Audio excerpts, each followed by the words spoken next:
Thank you. So once again, I just wanted to comment that with the financial information that was provided, the data that was looked at, information was shared with your treasurers. I want to extend our appreciation and thanks to your teams, your finance teams for providing us with the information. They were very, very cooperative. And so then I'll start to go through that financial review now.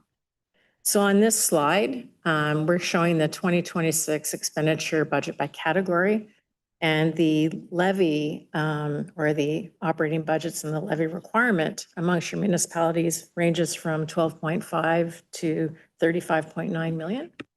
In total, across all 5 municipalities, the total expenditures are 102.4 million, and the levy is consolidated as 70.6 million. So the difference of that would be funded through grants and service fees and other fees for permitting revenue, et cetera. So on this slide, you can see that salaries, wages, and benefits at 42.2 million is the biggest component of your budget. So you're going to continue to see pressure in that area. And then under materials and supplies, 22.4, external transfers to capital for water and wastewater, 8.6 million, contracted services, 7.9. And then there's a few smaller ones. Debt servicing costs are 3 million. So it's really just to provide an overview overall. And with that, we'll move on to the next slide. So on this slide, we're forecasting operations. And what we did through this process for a forecast was we forecasted the tax levy through to 2031. And we took a very conservative approach to doing that. And in doing so, we assumed no additional staffing, no increases to the levels of service. We didn't look at debt to fund capital, for example. And so you can see how the levy requirement for an increase goes from 2026 up to 2031. And if we move on to, the next, that was operations.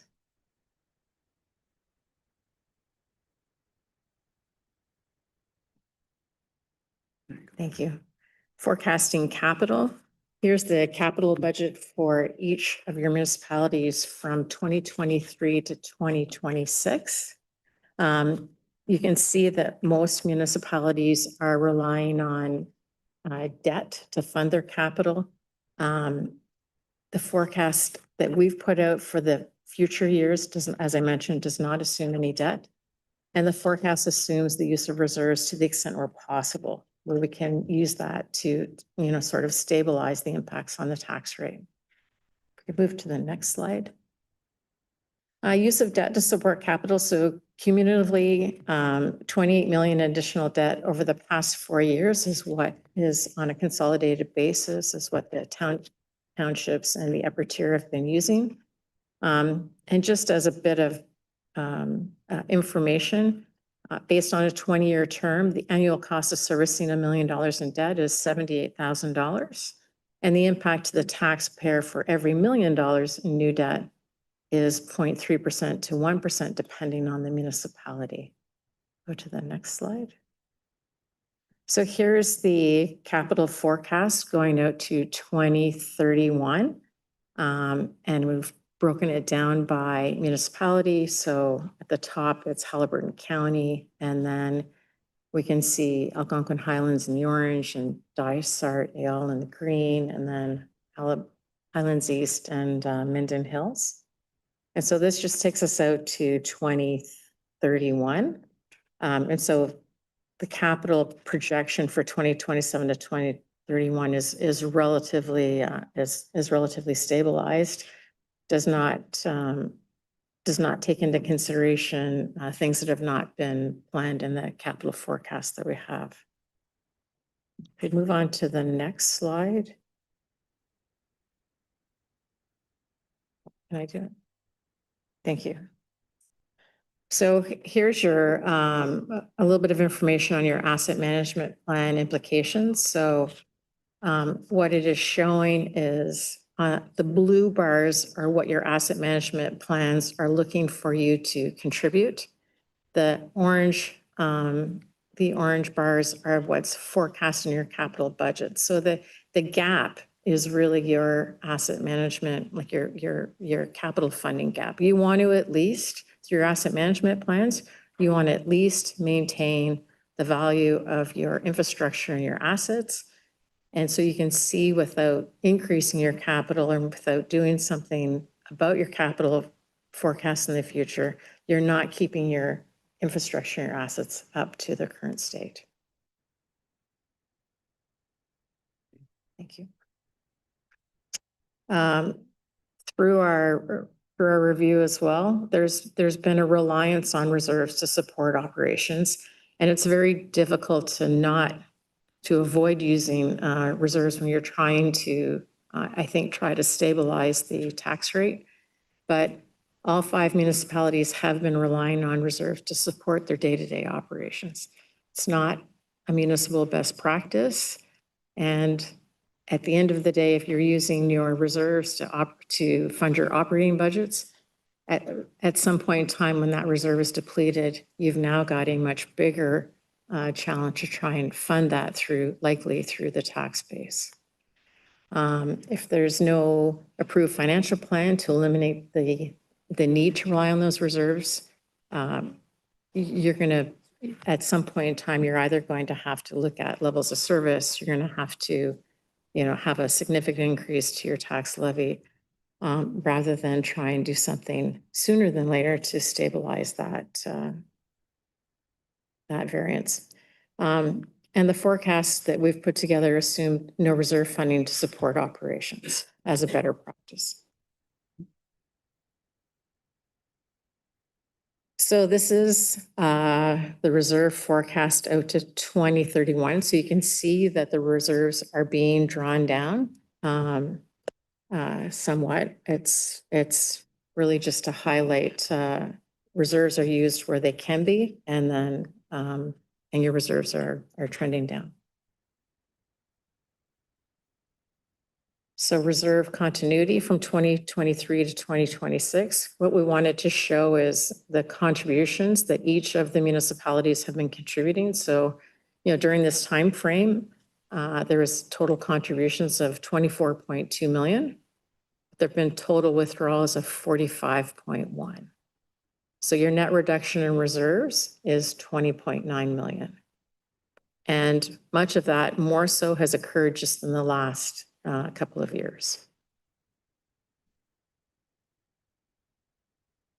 Operating forecast and the tax levy impacts. So our forecast also looked at what that levy requirement is. And so you can see that the levy requirement is trending up significantly across all of the 5 municipalities. Okay. Yeah. So tax levy impact without a governance change. So we had a conservative approach to our operation, to forecasting operations. We eliminated the use of reserves to fund and support operations. We maintained current capital, so we did not even bring capital up to where you probably should be bringing your capital up to. And we maintained reserves the 2026 levels. There's no provision in this forecast of putting money back into reserves or growing your reserves.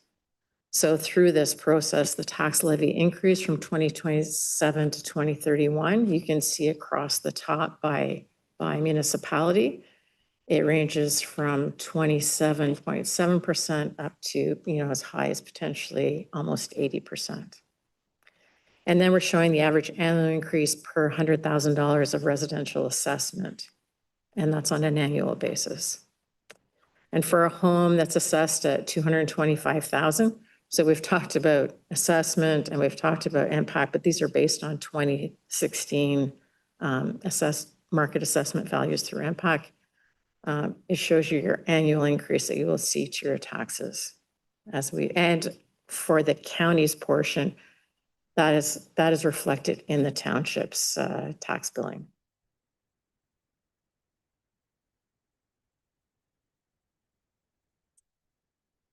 And so this is just a wrap-up slide for a financial summary over a 5-year forecast. It shows the levy requirement it shows the levy, asset management, capital, and our reserve balances out to 2031. So you can see the levies going up. You can see that your capital budget, which is the green line, is relatively flat. And you can see what's going on with your asset. Like you can still see the gap between your asset management plan and your capital budget. And then you can see reserves going down. But at the end of the day, you can see that the levy likely is primarily funding your operations because your capital is remaining relatively flat.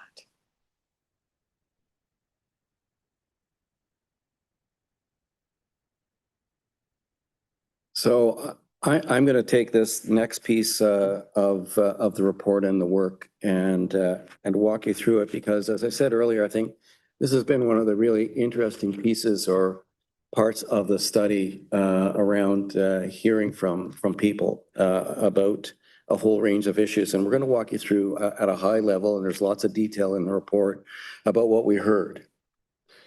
Next one, please. The public survey, as you know, was open from June 8th to July the 5th. We received 573 responses. Of those, 78% were from full-time residents, just to give you an idea. And the circle chart just shows you sort of the spread of where those responses came from members of the public from the different municipalities. And you can just see the percentages there. This was a really strong response to a survey. It was so strong that in terms of the confidence level of what we heard, we have a confidence level of 95% plus or minus 3 or 4%. So what that really says is what we heard you can rely on as being the mood, I guess, of and the interest of members of the community across the 4 municipalities across the county. In addition to those particular responses, you'll see responses about another over 200 responses from council and staff that we're going to talk about. So really more than 800 individual responses to the survey work, which was very strong. Next slide. Some key themes came out of this engagement process, and we wanted to share it with you. And all of you participated, as I said, but the number one issue that came up across all of the participants, council, staff, and the public, was the concern about affordability and the tax burden. That was the central concern really from everybody, which was interesting to note that all of the groups had that same primary concern. We also believe, as a result of what we saw in the study, that there is a broad openness to change, but there's a bit of a caveat. That's and primarily it came from the public as well as others, but they're open to change so long as services can be maintained or improved. And of course, isn't that the goal? Really, what we're really talking about is service to the public and their requirements around maintaining services or improving them. That's I think the most reasonable goal that you would expect, and I'm sure that's the same objective that all of you will have as well. Residents also want good information, plain language, discussions, and options, and to be transparent about if there are trade-offs in any change. What do those look like? What do those mean? They were very clear in that. There is a lot of interest in local identity, making sure that there's fair representation on any governance model that you may choose, getting the representation side right, and making sure that there's access to service in whatever model is chosen. And what also came out was that the environment is really important to people here in Haliburton County, and they want to make sure that change takes into consideration the trust that they have in terms of keeping the environment front and center as you work through. It's really important to the public. Staff and senior leadership throughout the engagement process identified a whole bunch of things where there are opportunities for collaboration. They identified things like planning and procurement, technology, roads, service standards, really all the same kind of stuff that was in the service delivery review, I think. And the other thing that came out, which was interesting for us and is important to know, I think, is the role that your libraries play. The rural libraries across the county, they're really essential service hubs that connect residents to things like technology and support residents in learning and community life. And it was really evident to us the kind of role that they can and are playing, perhaps in a future arrangement. So we thought we'd let you know that as one of the key things that came out. Next slide. Just in a little more detail, but at an executive summary level. It's okay. So what we heard through the survey engagement process was a very high level of support for change, but with conditions, as I noted. Maintain your services or improve your services was sort of the guiding principle on that one, along with some others. 82% of the respondents were concerned about affordability. So again, this notion of affordability and tax burden remains high on people's concern list. What was really interesting too was that 97% of the leadership in the 5 municipalities are open to some change. That's pretty important, I think. We received 142 staff submissions, 58 from submissions from you as elected officials and from the senior staff in the municipalities, from the CAOs and senior management teams. So when you combine those, that's where we get over 800. But what we really heard was, I keep saying, affordability is the defining issue here.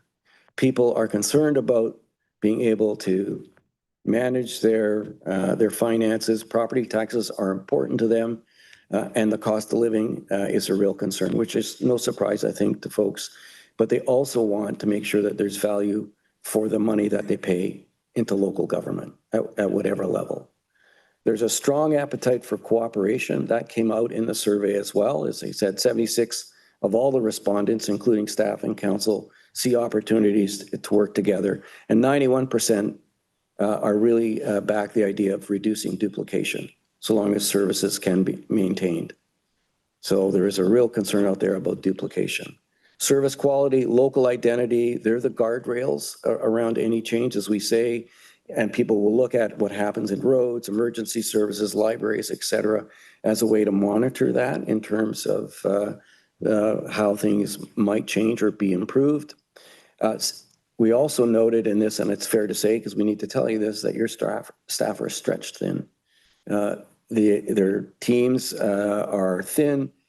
Unfortunately, they're siloed in some areas, and the expertise is not in every organization the way it really should be. So there's opportunity for capacity building in anything you do, and that's an important feature of future work.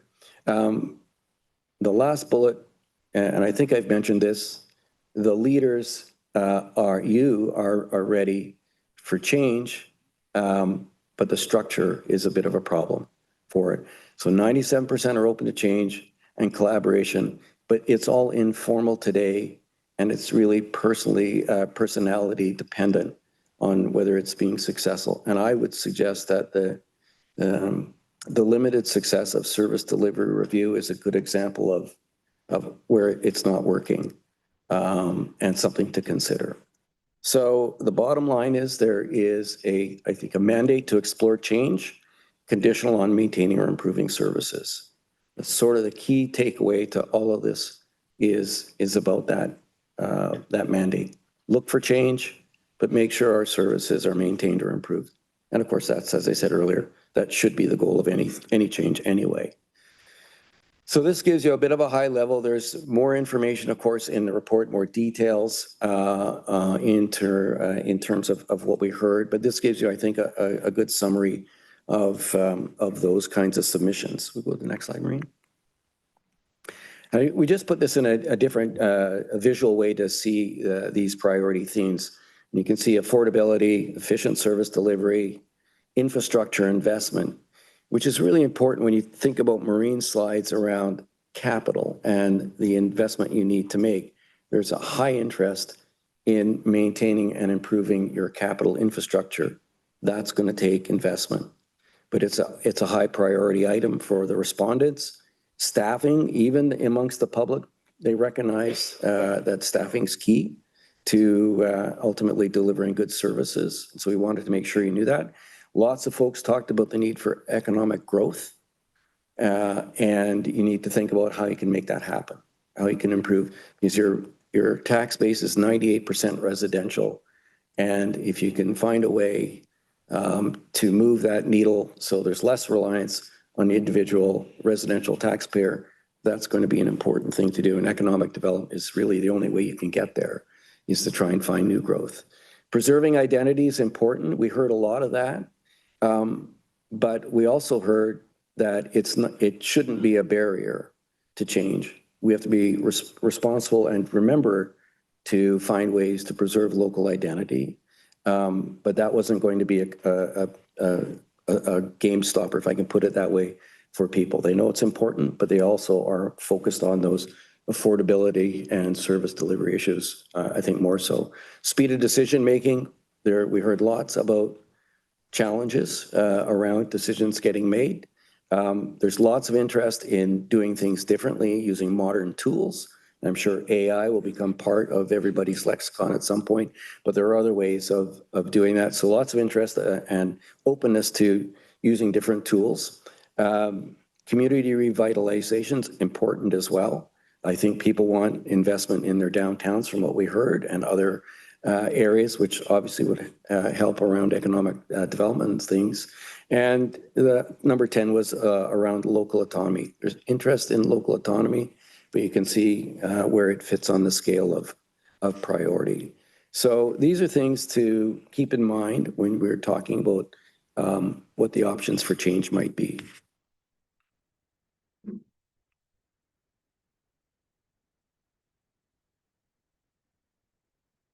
We wanted to give you just a little more detail, and this slide talks about the results from staff in terms of their survey responses. And there's some important, I think, headlines, if I can call it that, from this particular slide. I think the most important one is further to the right, almost at the end, the 69% headline. And what that is this is their staff saying 69% of the respondents rated the current two-tier system of government in terms of its effectiveness from medium to low. Medium to low. They're concerned as well, and I think it's really encouraging that staff are very concerned about affordability issues as well. And isn't that a good thing that the members of your staff organization see this as an important issue, not only for themselves, but they were also thinking about it from their property taxpayers' point of view. 80% of the staff respondents are open to change. There's opportunity when you see those things that where people are open to change. Modernization, high on their list, as I mentioned just earlier. And of course, the quality of life in the community that they live in is really important to them as well. So there were some important things that I think come out from hearing directly from your staff, and we wanted to share those with you. And it really was. Lead with affordability as a key issue, build on strength, manage workload because they're concerned about workload. Local identity is important. But I keep going back to that 69% number where staff rate the current system as medium in terms of effectiveness to low. That's got to be a bit of a message, I think, to put it that way, for everyone. Next slide. So just in summary, what we heard from your staff, they're stretched, and I think that's very true, and we would agree with them. Current workloads are in some cases unsustainable, and it's the limited capacity is also limiting the ability to generate capacity and look at new initiatives. So that's a major concern for staff. There's no doubt that we heard from them, and I think it's true, that in smaller organizations, from a staff point of view, there's limitations on career growth. And this is important for retention, and it's important for attraction in order to have organizations large enough to offer staff opportunities to have long careers. They are concerned, as you would expect them to do, when we talk about the third box around a major transition risk. They recognize that if there's change going to happen, there are issues around human resources, transition processes, all of those things you would expect, labor relations issues. So in any change, what they said to us was make sure that the process for change, that transition process, if there's going to be one, is clear and understandable and well thought out. And that's obviously very critical. Should there be significant change, you need to spend time getting ready to do that and have the right approach, the right policies in place in order to make that transition really work. But it is on the minds of a lot of staff members, as I say, as you would expect. There was concern about the inconsistent HR practices going on today across the 5 municipalities that could be better done if it were more standardized. And things like onboarding and better benefits, those kinds of things make a lot of sense to them in terms of some alignment. And the last box about expertise silos and gaps, there was a lot of concern about knowledge being fragmented, that there's too many silos, but there was also opportunity for capacity building when you see this. So the staff see they're stretched thin, they're concerned about their ability to grow in terms of their career, they're concerned about change, and if you're going to change, make sure you do it really, really well and thoughtfully, and try and fix some of those inconsistent practices that you have today and build some capacity and break down some of the silos.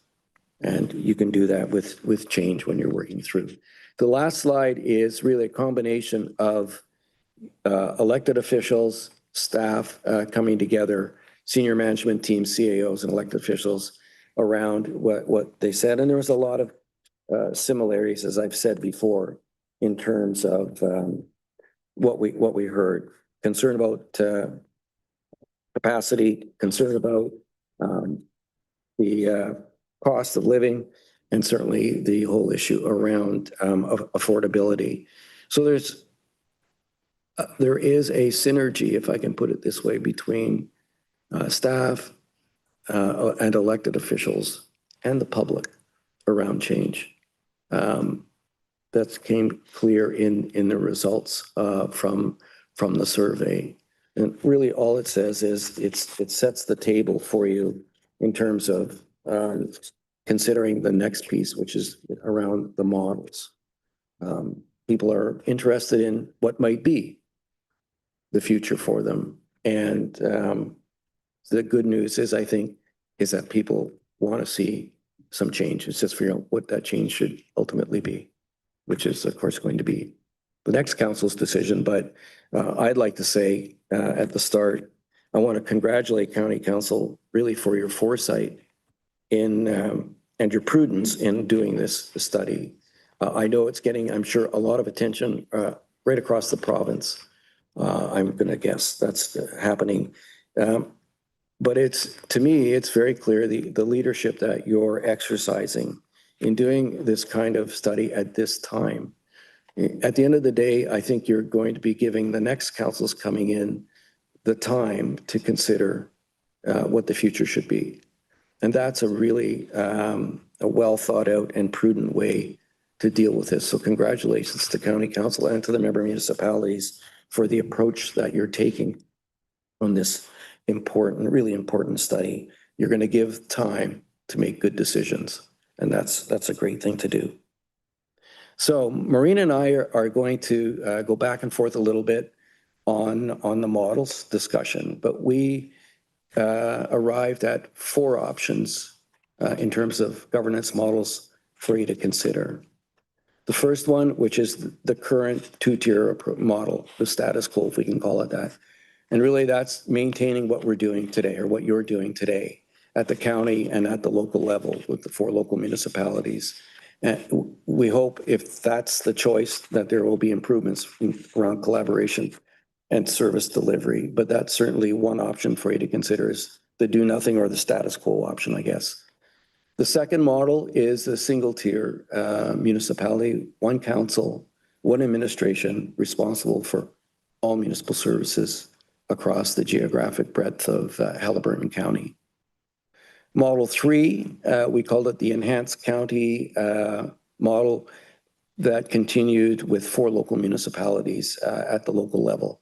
So the same number of councils would stay, keeping local councils, but there's a significant transfer of services from the local level to the county. And that's why we call it the enhanced county. And the 4th model is a variation on that, which is a creation of 2 local municipalities within the county structure, but still a substantial transfer of services upwards to the county. So model 1, as I said before, is essentially the status quo. Local municipalities can continue to deliver your community-based services, local roads, fire protection, parks and rec, et cetera. Your municipal councils can continue to be made up of elected representatives, and really the same way it is. You could change the number of council representatives on any one of your local municipalities, of course, at your choice. But it continues to operate with its own, each municipality with its own administrative structure and staff. It maintains the current strong local representation that you have and community identity, but it's going to require, if it's going to be successful, a lot of coordination and continuing work together to try and reduce duplication and improve what are, we feel, some inconsistent service levels and what people identified as inconsistent service levels. And there's a lot of complex accountability. So it's essentially the status quo, but hopefully if that's what you choose, you'll be doing things a little bit differently and trying to coordinate better. The budget, of course, for that municipality, it would be the budgets that you have today. I think largely, is that fair to say, Maureen? So nothing really changes on the monetary side. The single tier municipality, or model 2, is the consolidation into the single municipality, one council, one administration, responsible for all of the services. Local access to services is something in transition that you would think about. Where would we offer the services from? Would it be in the same existing locations? Would there be different locations where we might be able to provide the services to the public? So that work would need to be done in order to fully bake out or build out the municipality. And there's a lot of work in that. You know, what kind of recreational facilities, where would the community hubs be? But that's all part of putting the municipality together. In our view, the model provides really the clearest way for accountability and the greatest opportunity for integration. And I would say the reduction in duplication and capacity building. It requires a complex transition process, but in my own experience, it can be done. It just you have to take the time to do it right and think it through. And you have to consider providing strong protections for local identity and making sure that you get the representation right. What would the council look like? And that's a discussion that you obviously would have to have, and you need to decide on whether there would be wards, would it be elected at large, how many, those sorts of things are all parts of the discussion that need to happen in a single tier arrangement. And they obviously can happen and should happen if you decide to move to that model. We need to talk to this. So in this slide, we're just showing the budget of 102.4 million and how that's broken down by major areas of service. So you can see on a consolidated basis, you know, roads and bridges and your transportation network at 35% of the total levy. That's your biggest area of operation. And then you can see police and bylaw services at 12%, paramedic services, so your first responders, administration 17%, waste management is 6%. And then you can see on the far right-hand side, recreation and cultural services, planning and development, and social services. So this is just to give you an idea of how that overall budget would appear as one entity. Model 3 is the enhanced county model with the 4 local municipalities. In this case, as I've mentioned before, the county would assume responsibility for a majority of the services really that benefit from scale, specialized expertise, consistent standards and across the region planning, if I can use that, or across the county planning. Those include things like planning and development, building services and permitting, public works, infrastructure, waste management, and environmental services, and through the list. And I have another list I'll show you in just a minute in terms of the services. The county would continue to operate with its own administrative structure and staff, as would the local municipalities in the next slide. But what the local municipalities are delivering would be much different than they're delivering today. And we'll show you a slide in just a second, but it's really community-based services. We're customer service where you could touch people directly in terms of service delivery, recreation programming, community events, local heritage, local bylaw matters, and neighborhood level priorities. In our view, the model overview strengthens the regional capacity that's important for you. And it's consistent in preserving the local municipalities at the same time.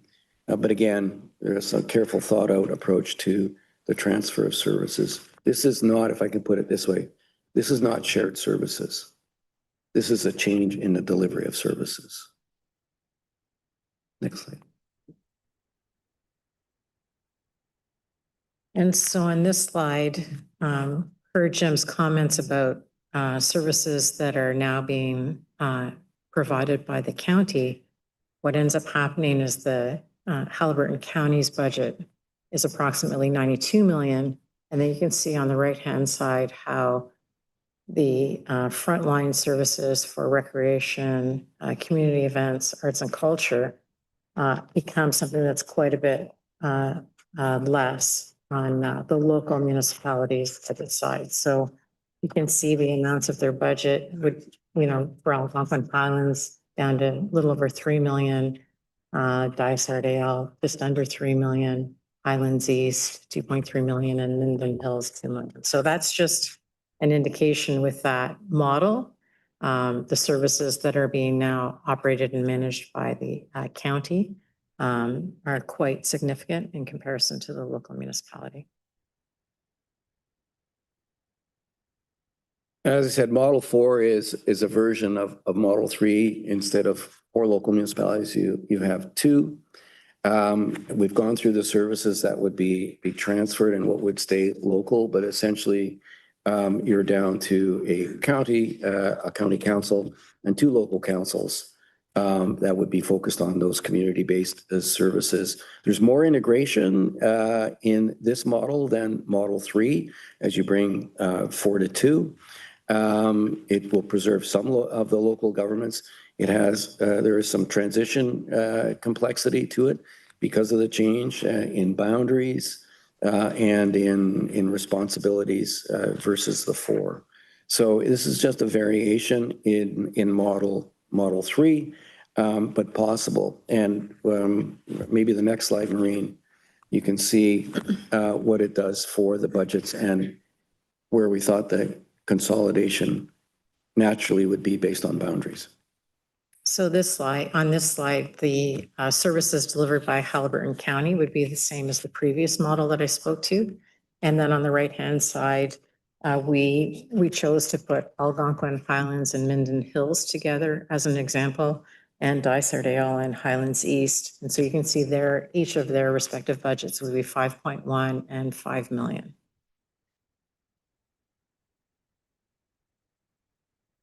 So just to reiterate that what we're talking about in these models is in 3 and 4, and of course in Model 2, which is the single tier, is that is a significant transfer of services, the movement of services to the upper tier. Those service transfers means that the full responsibility for them would rest with the county for those services that are delivered, and local service delivery is being redefined. And just to give you, because we thought it was really important to be specific, I think it's page 82 of the report sets out what we're really talking about when we talk about the transfer of services. So this is what the county would look like in a post world where you've either used Model 3 or Model 4. So the county continues to do sort of regional services but we're centralizing budgeting, treasury functions, financial reporting, and long-term financial planning for all the municipalities at the county level.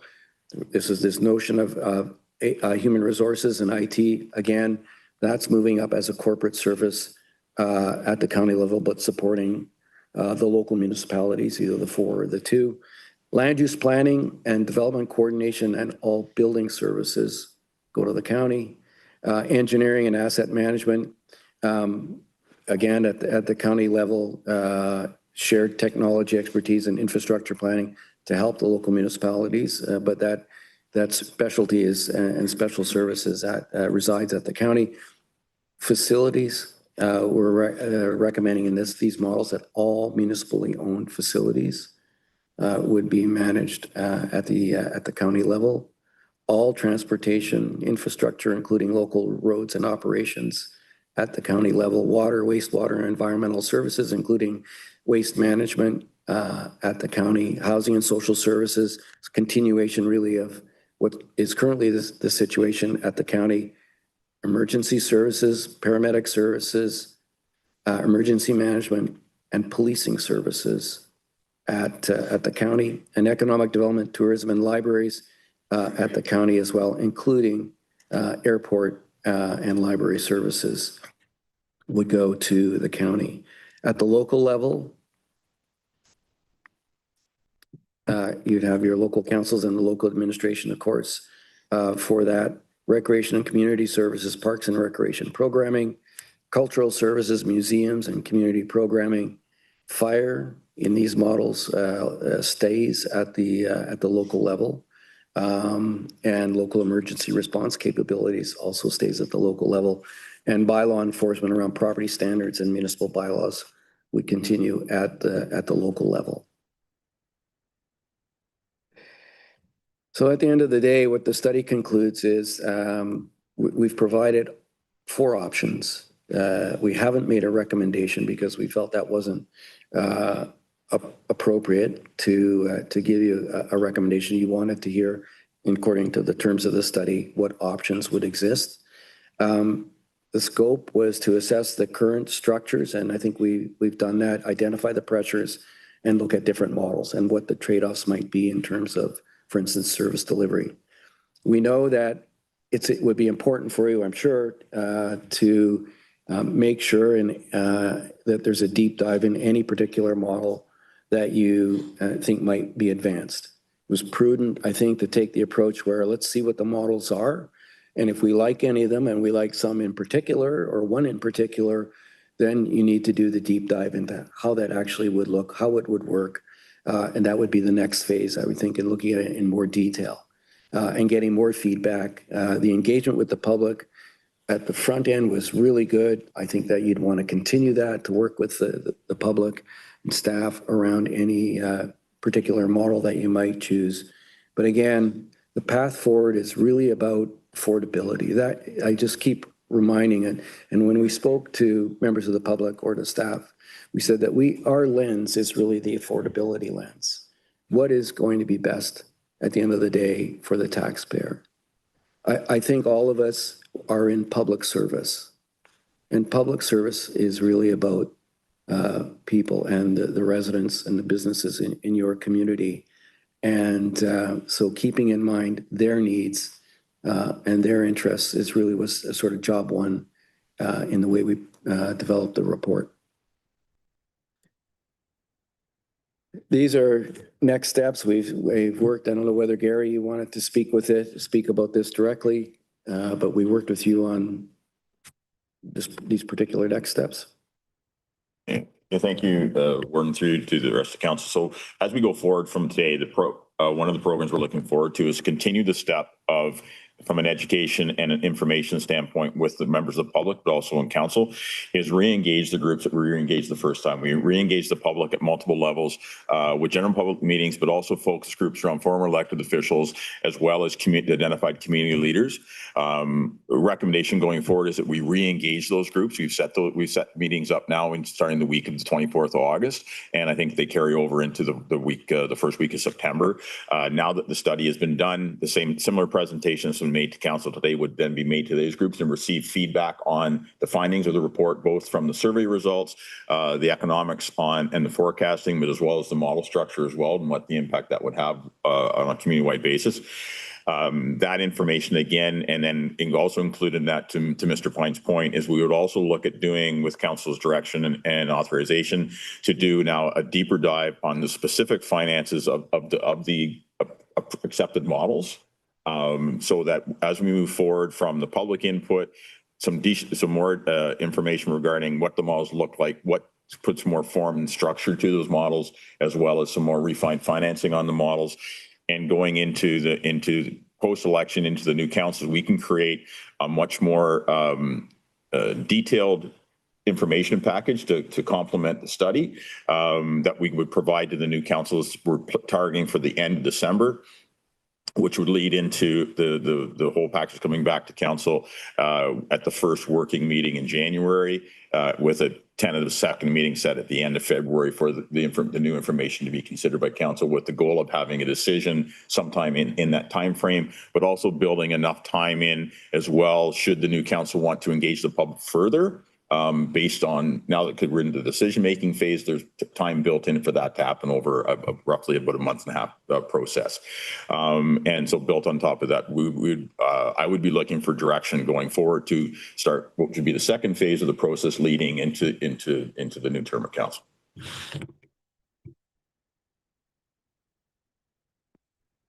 So, Your Worship, that concludes our presentation, and I think we're open for questions. All right, thanks, Jim, Maureen, and Jason. That was very well done, and thank you for the presentation. I will open to the questions. I would like to go to counter comments. I'll go to County Council first, if you would. Deputy Mayor D. Warden, sorry. Thank you. I don't have any. Thanks, Gary. I don't have any questions right now. There are a couple of comments that I would like to make. I'd like to say, first of all, thank you to all of those members of local councils who have attended here in public, and for anyone who's online listening. I'm very impressed with the presence of Minden Hills. It's nice to see so many of you here. I did want to say that the folks that have done this work for us, I have worked with all of them for a number of years, and I have a great deal of faith in their skills and capabilities. And I really thank you for the work that you've done. I know that a lot of it is initial work, but I truly appreciate the work you've done and have a great deal of faith in that.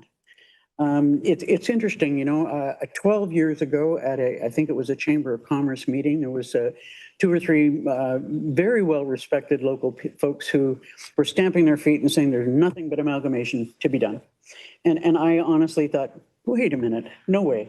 You know, thinking about local identity and the reaction and all of the things, over time, you know, you start to see the true need for change, that we truly do need to do something because we cannot sustain ourselves financially without massive increases in taxes or doing something different. No question about it.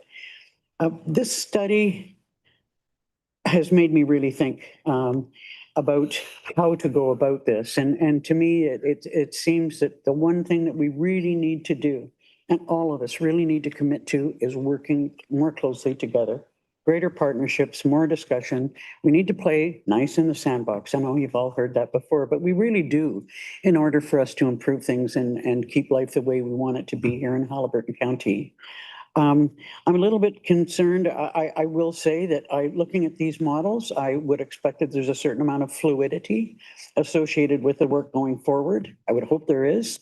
I truly only believe that 3 of them might work, given fluidity, and I won't say now which ones I think are the best, but I wonder if there's any room for this council to make any decisions at all. I know that we agreed that this information was going to go forward for the new council to decide on how we're going to go forward.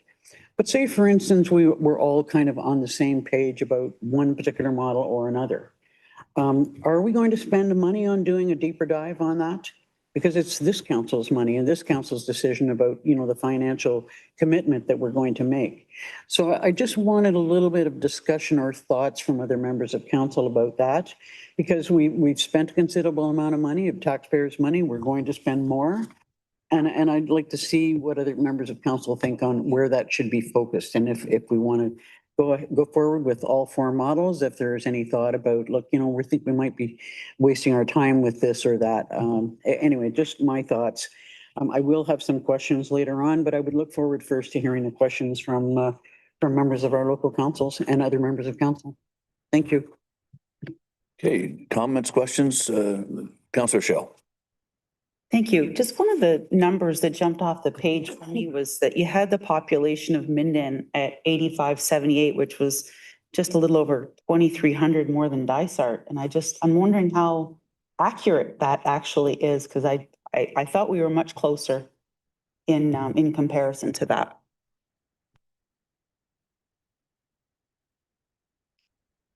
We think it's based on, or I wasn't involved in that number, but I think it was based on census data, but we'll double check. Other questions?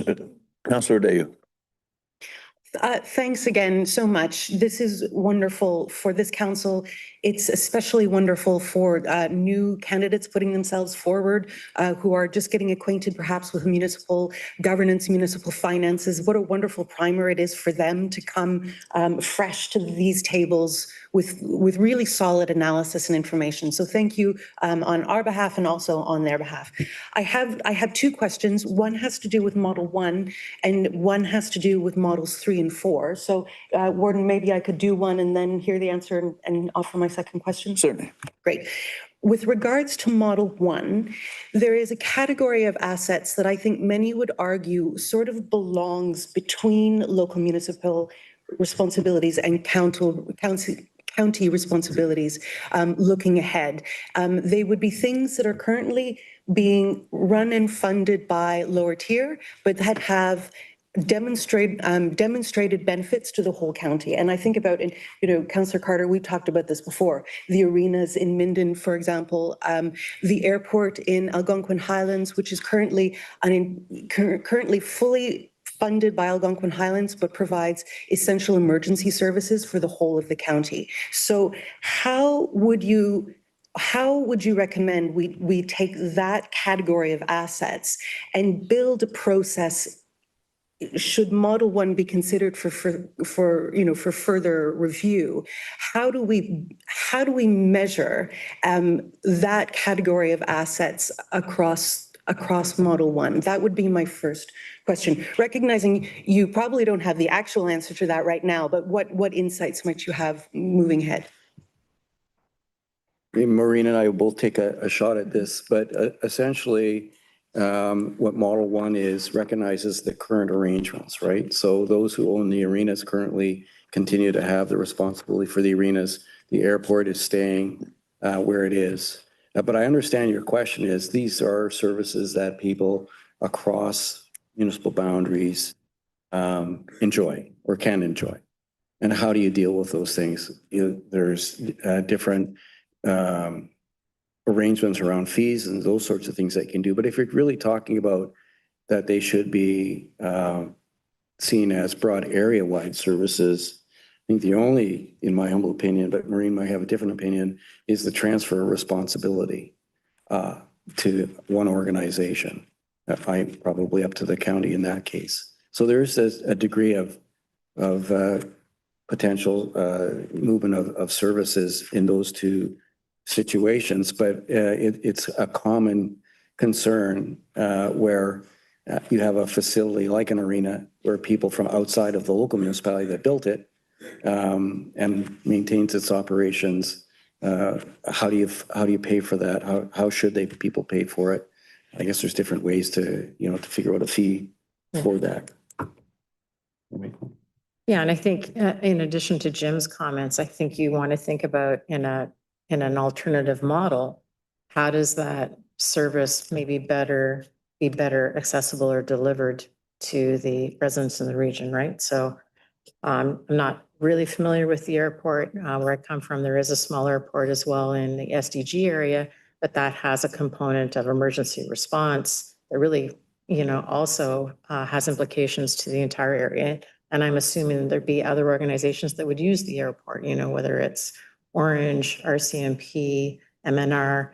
And so it's a way to have that properly properly paid for across the region. And so there probably would be some sharing amongst the entire area.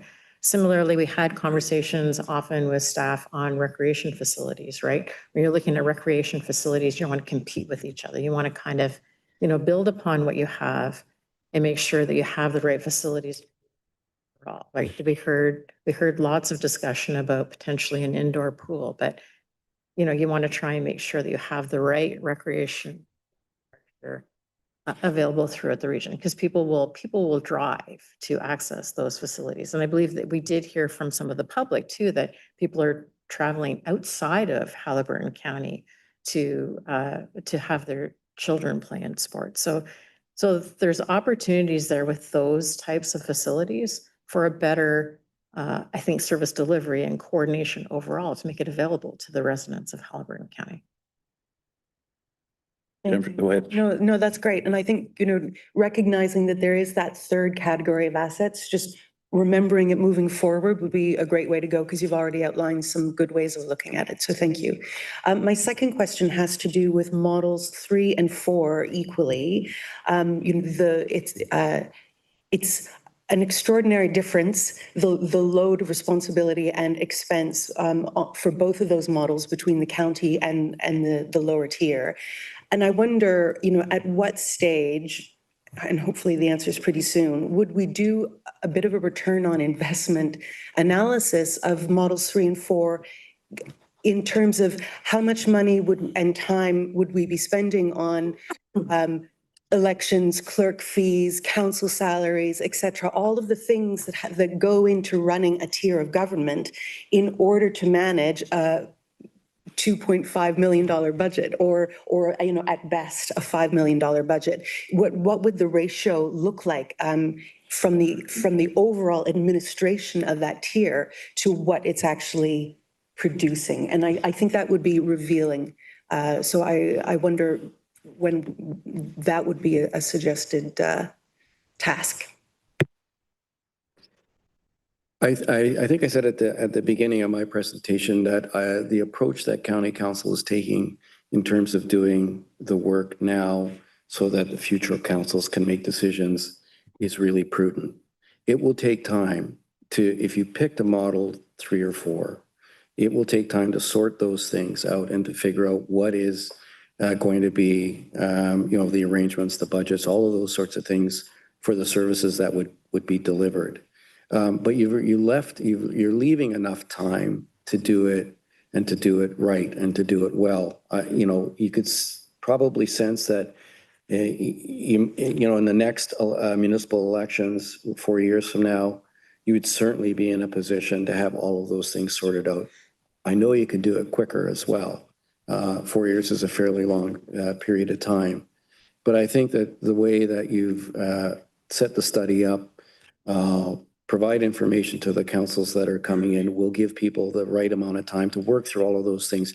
And it takes work and it takes time and it takes, lots of considerations, but it's very doable.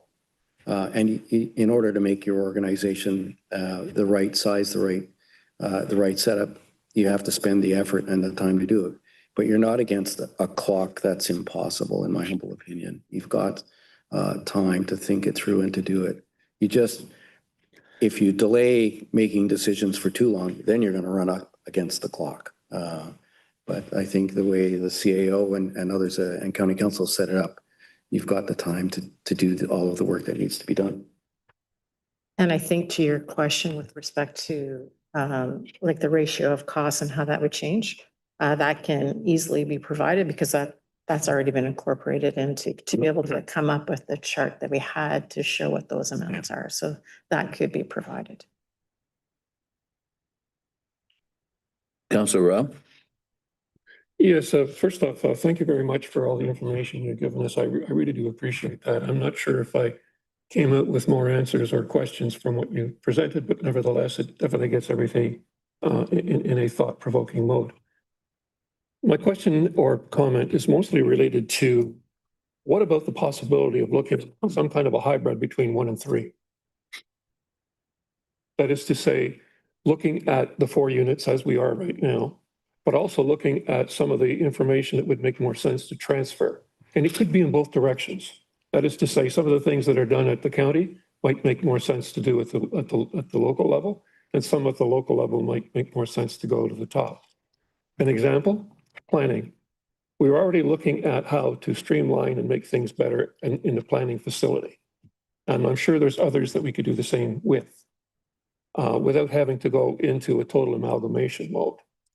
But there are other issues that are put in 3 that may or may not be popular or make sense in some of the municipalities. I'd have to be impressed with Highlands East being a well-performed, frugal portion of Haliburton County in the way we're doing business. Obviously, the pressures of finance are going to affect us just the same as anybody else. But there are certain cultural pieces that in my mind should be retained. And I'm sure it applies to all the other 3 municipalities as well. So I'm looking, is there an opportunity to not just look at the 4, but say possibly looking at combining the 4? Am I suggesting we should do it? Merely asking, can we find out what the opportunities would be? Because the costs may or may not be the same as they would be in 2 or 4.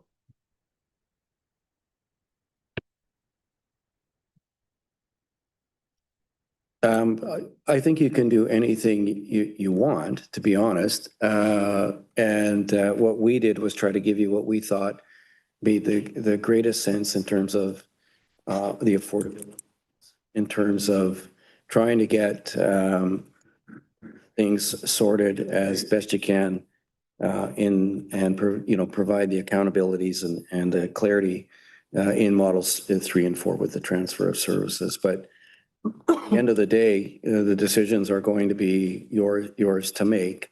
I think you need to recognize, this is my own opinion, the interest from the public and from your own staff about the concerns that have been expressed and the need for change.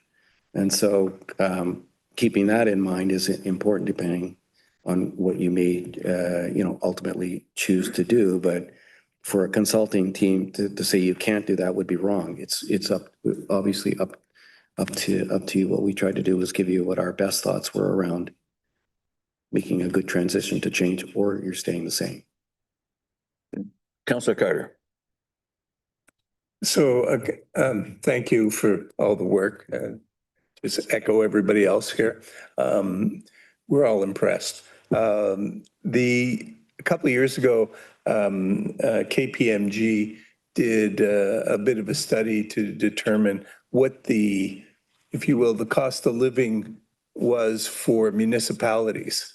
And because municipalities were, the finances were mostly made up of scarce HR resources and then things that were associated with the cost of oil, whether it be transporting equipment, moving, your trucks around, buying asphalt and things like that. And they came up with a number that was in that 8 to 9% range, which I think if I remember the study, that was what you found, we had been living with over the last couple of years. And then as you projected forward, you projected at a much more conservative number. I guess you are the most familiar with having all these numbers together. But if we are going to go to a next stage of a deeper dive and trying to do various sensitivity analysis and so on, what kind of timing do you think would be involved in doing that type of work? Because, depending on some of these estimates of, the rates for the OPP going up 15% or this or that, as those things might change, that may give us a very different picture of where we are and how serious the issues are. So you have some idea of what it would take to go to that next level of analysis? Thank you for that. And through you, Warden Burton, I think that we're somewhat waiting for, direction or feedback from County Council. That deeper dive could be done. it would probably be quicker if we weren't looking at all of the models. If it got kind of focused in on one or two, then I think that would allow more concentration and effort into those maybe two models that you want to consider. And I think that is the next step, right? Like, I think you do need to have that deeper dive with information. And there's going to be, although there's going to be costs that we need to make assumptions with, there also might be some other areas where we could project, potentially more capacity building, within the organization as well. That might, for example, might reduce, contracted services and outline. Right. So when you start to think about all of the professional fees and contracting out that you do across the region, if you had more capacity within, then, that might not be the case. I guess my comment, Maureen, would be, is that up to this council or the next council? Through you, Warden Burton, I think that if council wants to take on the step to do more analysis, I think that is something that could be done with this current council. I think that we are looking at getting more information to make a decision. I think that is something that the current council can do. And I believe that the direction also that we're hearing and we probably think is a very good process is to get as much information as possible so that the future council can start to, prepare themselves and potentially make decisions on this matter on a transition or steps forward, once that new council has been formed. Thank you. Councillor McKechnie. Yeah. Thanks, Warden. I just think that this process is so darn important to the future of all of our municipalities, the county. And it's this decision is, I don't know whether you get a second shot at it or not. I want it to be known that I'm very passionate about my community, municipality, Dysart. And I'll be in favor of whatever is best for our taxpayers.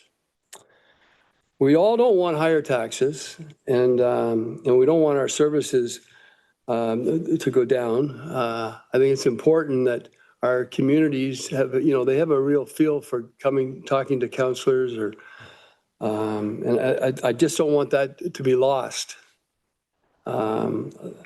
There's so much that our four municipalities have to offer. We're all different, and it's such a great. We're all so proud to be in our own municipalities. I just can't understand why, in 160 pages, that there isn't some comments in regard to amalgamations that have gone on in the past. You would think that if a full-blown amalgamation, one-tier government would produce lower taxes, like way better services, especially with the reduction that's going to be made with staff and other areas.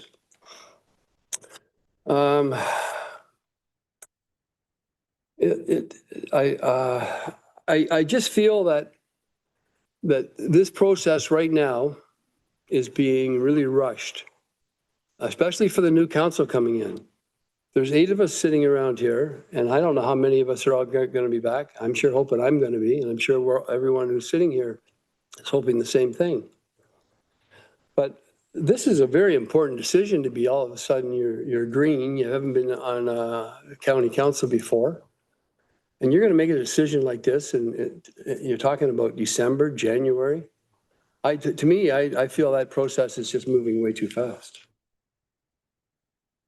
I wonder, as taxpayers have asked me this question, if one of our municipalities, if the auditors have not finished their financial statement, how does that affect the financial process going forward in this amalgamation? Like, how does that affect it? I'm wondering. And I'm gonna, just somebody sent me this when I was driving over here today. One of my examples of post-amalgamation. Kawartha Lakes, they must have looked it up this morning. Kawartha Lakes employee compensation jumped by 52%, which spiked property taxes. Haldimand County property taxes rose by 50%. North Folk County long-term department increased by 111%. They followed up with North Folk County's sharp rise was due to inadequate reserves of the former municipalities and infrastructure backlogs. Like I say, I'm all in favor of what's best for municipality of Dysart. And I just don't hear or look, I can't find her. I have friends of mine who I'm telling them, send me some good stories about these amalgamations that happen. And I know that what some people around the table are going to say, they're going to say, well, we're going to do it right. Or are you trying to tell me that Kawartha and Norfolk and Haldimand, that they didn't go into that thinking that they're going to do it right? So I'm all in favor. I want Dysart to have lower taxes. I want them to have better services. I'm on board. But I don't see a lot of positives. I see a lot of information, a lot of numbers, but they don't seem to result in. So thanks very much for your time. Any comments? Jim? Through you, Warden Burton, I think Jim and I would both like to add some comments, and thank you for your sharing of your comments and your questions. I think since we've talked about financial statements and financial services, maybe I could just, speak to maybe the benefits of that area being consolidated into one. So yeah, you have multiple treasurers, you have multiple finance staff, but you're dealing with 5 audits, 5 different audits, 5 different financial statements, preparation of 5 different budgets, 5 different asset management plans, 5 sets of FIRs. And so if it was a team that was consolidated, it could be properly structured to build capacity. And it might also provide better opportunities and building of your team if you're part of a bigger group. And so to deal with one audit, one auditor, you have one budget process where now you have a team, they're all working together on the same budget process. And with respect to cutting taxes, I don't know that county council wants to commit to cutting taxes. I think what you would hope through this process, or what we plan through this process, is you're building capacity. And then you're also maybe having capacity financially to put more money into things like infrastructure and capital. So the gap that I referenced. So those are just a couple of comments with respect to like a financial services department, because and I think that your finance staff could appreciate that and understand that there's a better team to help with all of those things that are sitting on the corner of the desk, but are hard to do when you have it teams so small in a township in comparison to bringing everybody together. And then. If I may, and I really appreciate hearing your views and comment as well, Councillor. In addition to what Marina said around finances, the one slide that stuck out for me and we talked about today was what the future looks like in terms of your levy increases going forward in terms of if you don't change. And I think you need to look at that and say, is that the future that you should have in terms of the taxpayer? But I'd like to speak about my own experience. You asked about success stories when there's been change or amalgamation. I lived the city of Quinte West amalgamation. That was 4 local municipalities. Township of Sydney, where I was the CAO at the time, we were 16,000 people at the time, really strong financial position. The city of Trenton, Township of Murray, which was in Northumberland County, Village of Frankfurt. And we all came to the recognition or the realization that we could stay the same.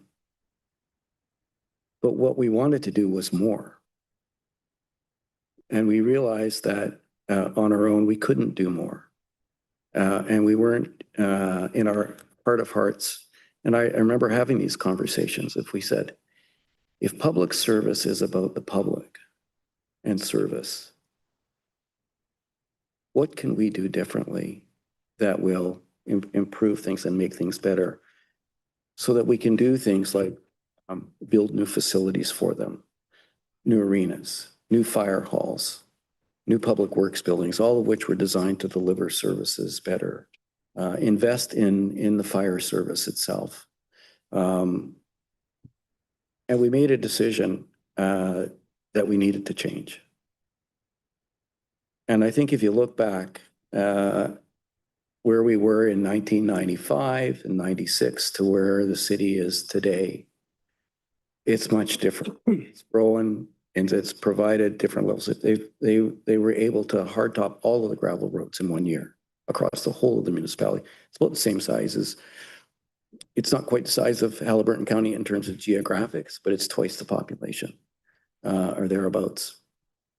So I always point to the city of Quinte West as being an example of a success story where they took the time to develop the organization, put people's assets together in terms of the municipalities where there was opportunities for growth. City of Trenton had water and sewer services.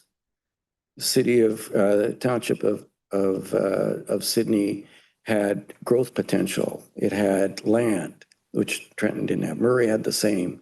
Frankfurt brought a different kind of arrangement with the small community, the village. But together we became an organization that could actually grow and prosper. They drove down the reliance on the residential taxpayer by attracting new growth.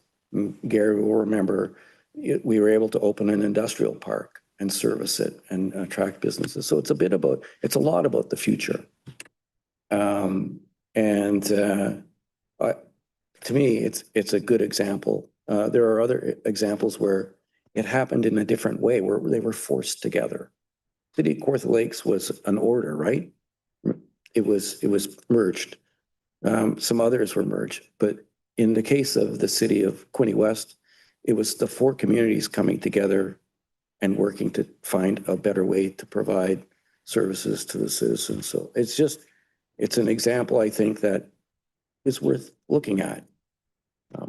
But it was a conscious decision to come together and do it differently. They spent a lot of time talking about what's the right way to represent, in terms of the elected officials. Was it wards or whatever? And we spent a lot of time talking about what would make people feel the best. And it worked through all of those issues. We had a transition board that had a full year to put things in place, which is a compressed time, but they made it. And I think at the end of the day, if you ask the staff members in Quinte West, and Gary, you were there, that the larger organization gave more opportunities for the staff in terms of their careers, which is a great thing. But more than anything, it built capacity to do things differently and better. Thanks, Jim. Could I make a comment, please? That sounds like a great story, and that's fantastic. But I mean, right now I'm representing the municipality of Dysart sitting here. And it would just, I couldn't imagine one of these other three stories that I just read out. And I imagine there are other positive ones. And I just don't know why would not anybody, if you're program that you put place with such a success, well, why would not all these people following, to amalgamate, not follow your program and do what that you did to make it so successful? Like I'm not here thinking that we don't need to, I understand what's down the road here in regard to money. We definitely have some big concerns about money. I understand that. But I just feel this whole process, I'm repeating myself, is just running way too fast for a brand new council coming in. And I'd like to see it slowed down. And I'll try to be quiet then. Thank you. Just before, Councillor Casey, I'd just like to say, Jim, with 20 West, it would be a fair bit different, my opinion. You could probably correct me if I'm wrong. The tax base you guys had there, to me, is a lot more industrial, commercial than we could ever dream of having here, which I think would help what you're doing. And the population. And I just wonder if you had a comment on that at all. Yeah, there is difference for sure in terms of the assessment base. In addition to the commercial base, of course, they also have the 8-wing Trenton, the Air Force Base, which is significant asset as well to the communities. And what we did was, when you looked at what all 4 municipalities could bring together, we realized that together there were much more opportunity. And that's all I'll say about that. It is different. It's really, change is hard. I appreciate change is hard. And, you have to work through that. Councillor Casey.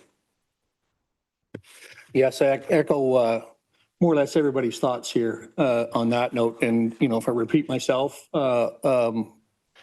it might happen. But anyway, thanks again for your time on this. And again, we all want progress, but should be very cautious of change. This is, as I've said before, very similar, or it is a merger/acquisition. And we need very solid financial data and efficiency data as to how much will be saved on that note. I'll refer to your conclusions there in bullet 4. We need much more defined detail. Show us the money, show us the efficiencies, and then we walk through the process of how we're going to collectively vote on it or implement it. And I echo Walt's comments. It's a lot. It's going to be the biggest decision since the county's inception of this amalgamation, or whatever we do to improve the efficiencies there. So again, we need a crystal clear picture of its benefits.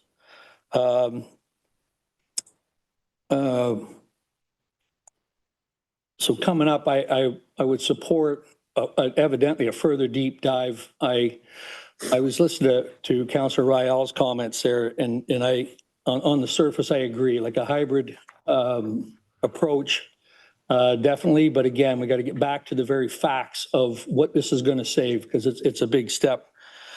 In the interim, we've had several service delivery reviews at the county level on that note. And, forgive me if I'm wrong, but some of the things that were suggested there in terms of efficiencies throughout the other townships have not been implemented. So while we're walking through this thought process of further efficiencies on a countywide basis, I would suggest that we work on the suggestions of the service delivery review as we're doing that. And it's being in here in the township for so long, and personally, we work in all 4 different municipalities.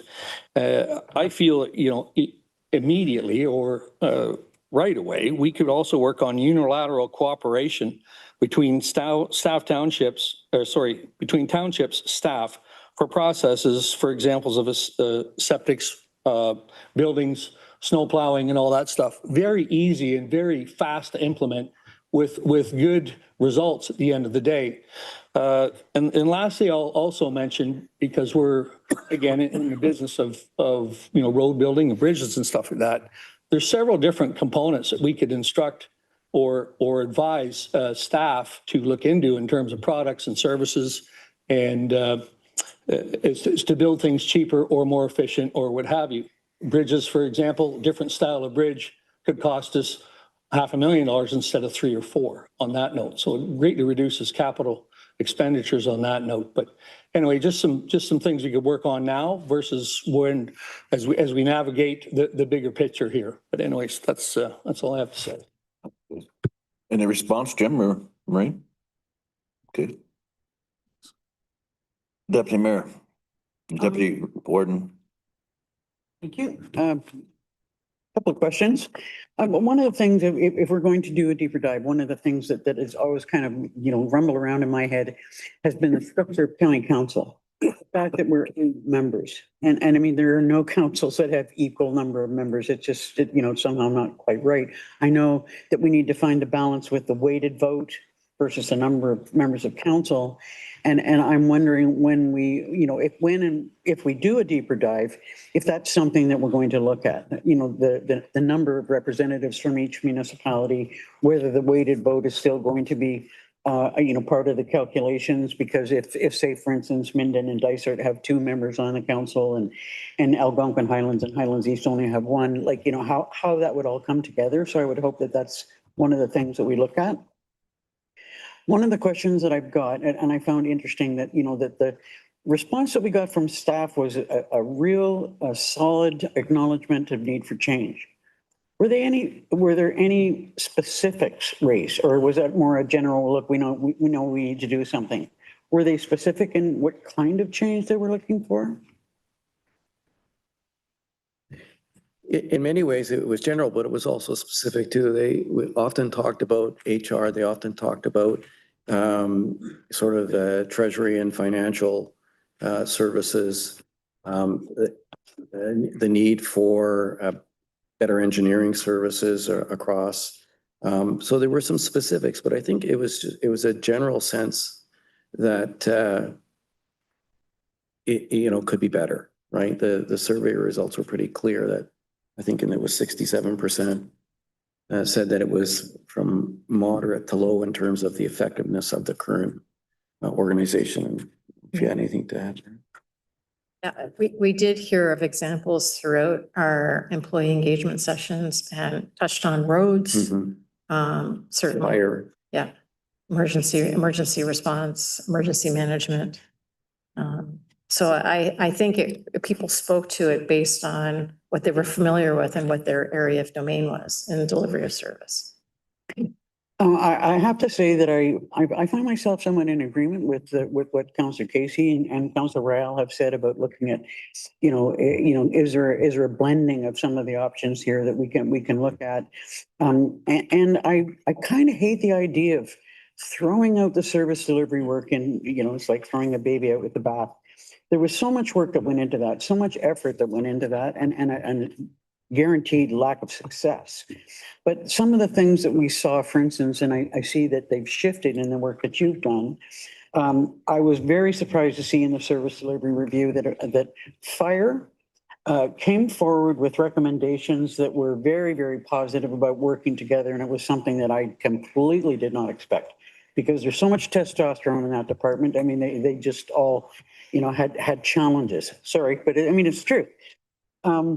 And you're suggesting that fire remains, with the lower tier. And I was kind of interested in that and think there needs to be a little bit further work done there. And with respect to emergency response, one of the things that came up in the service delivery review was specific to communications, I think, more than anything, was that there be a consolidated emergency response. If the county hire an emergency response coordinator, if that was something that some of the fire chiefs weren't necessarily comfortable with doing, it was like just a little bit different, that I just kind of hope that there could be some consideration given there. One last point that I do want to make is that Mr. Pine, I believe that you are probably the holder of the most experience of anybody in this room when it comes to this subject and municipal operations. And I know that you have suggested that you were not going to make a recommendation about the options that were being put forward to us. That was not part of the terms of reference for you, but I'm going to put you on the spot and say, which one of these options would you choose?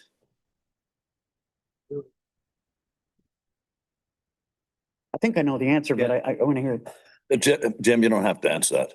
Yes, he does. No. Sorry, Dave. I I'm think sorry. that was a bit unfair.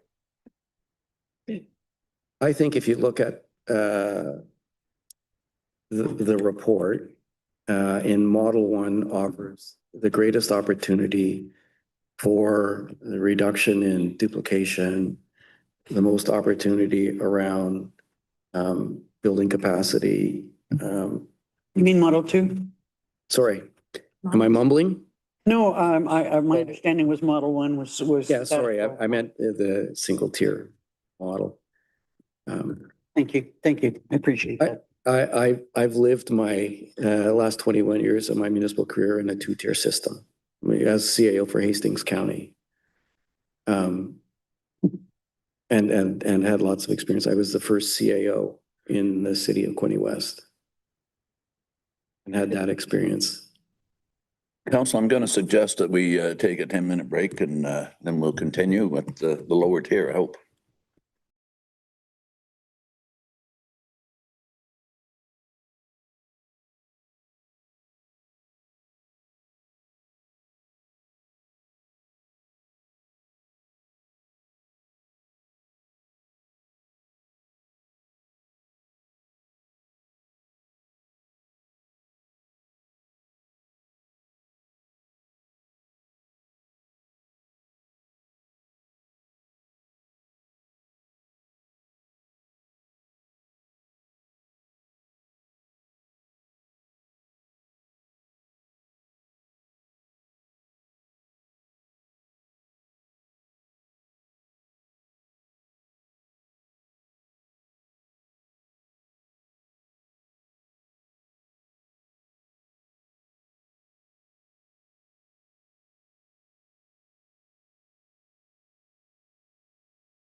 Okay, thank you. Call the meeting back to order. We'll certainly open the floor to any of the lower tier people for questions. Speak to process first. Oh, go ahead, Sean.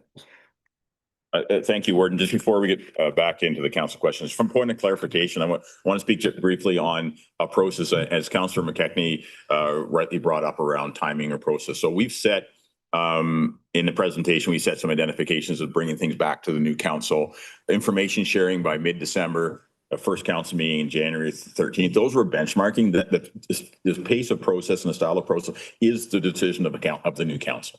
We just put those dates in there placed as a benchmarking piece because we think we can get the level of information we need back to council by that time frame.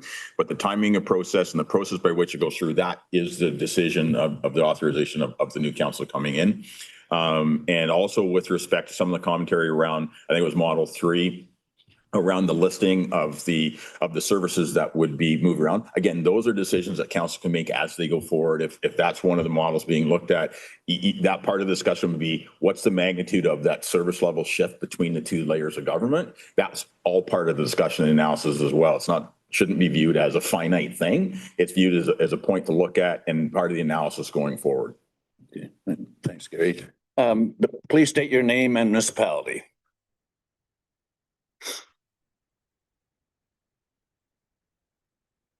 Angela.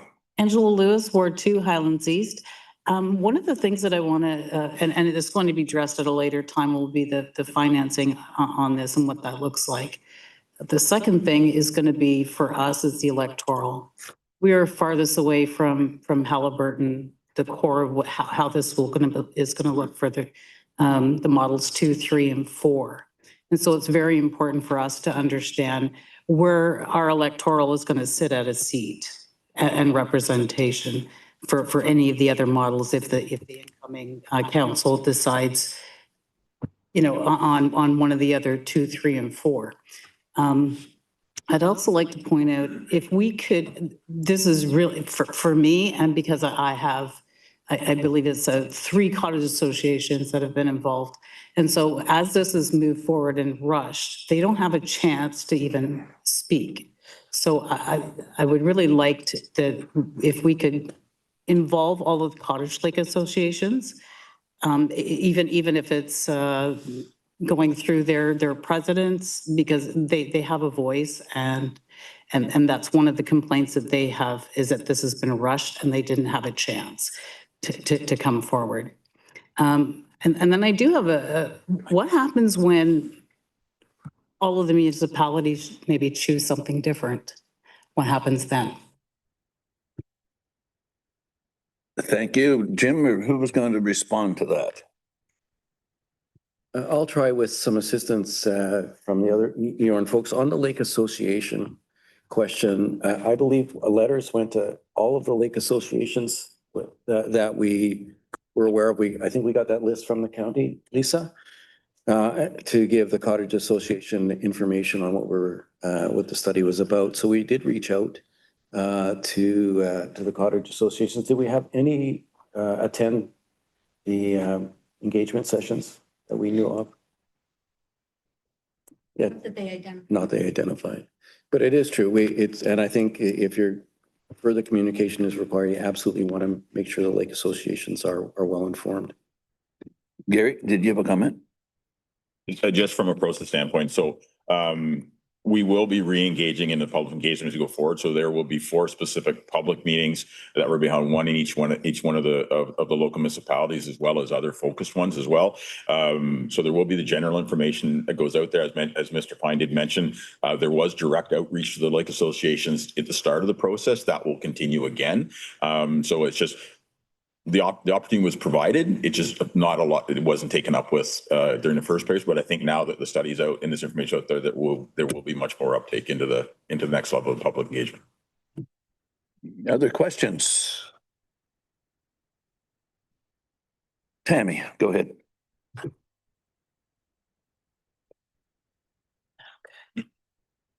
Thank you.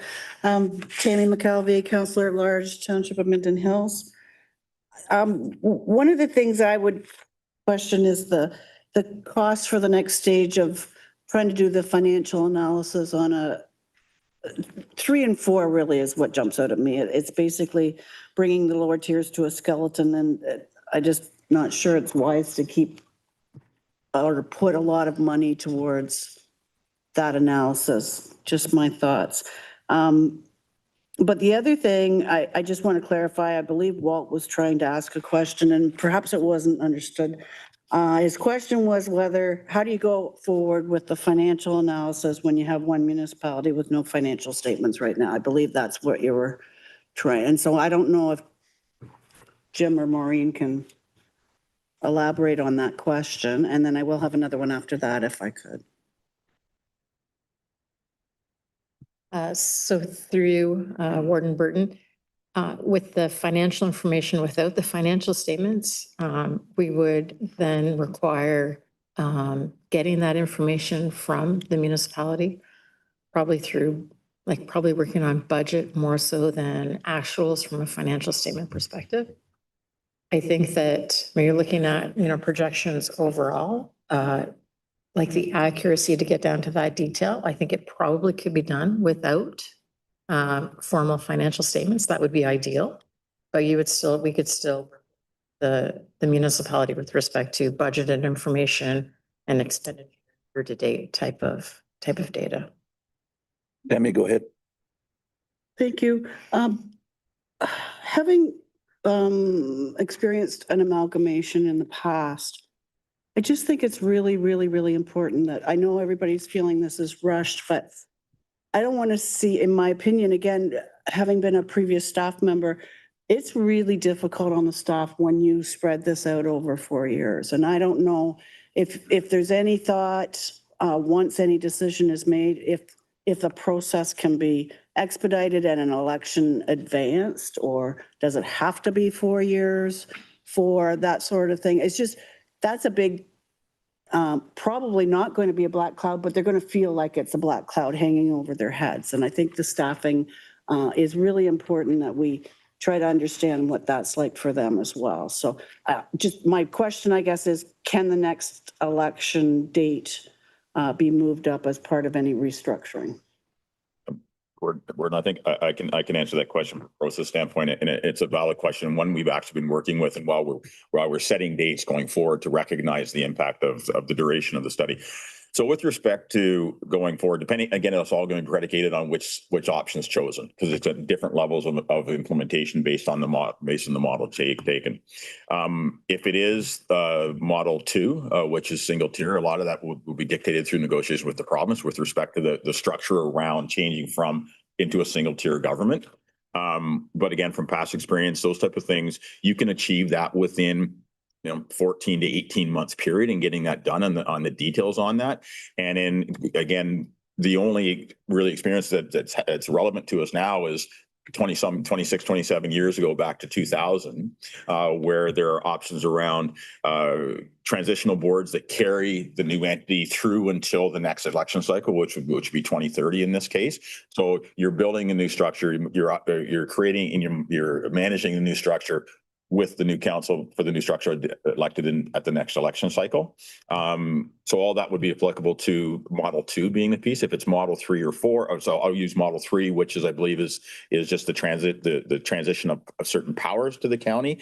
That's still an involved process, but it's much more internally contained, where the councils are maintained at that point.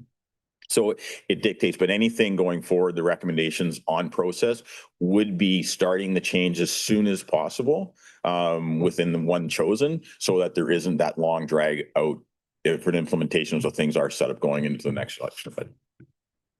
Travis, can you put the people online? Can you bring them up so I can just see if there's anybody there that has a question, please?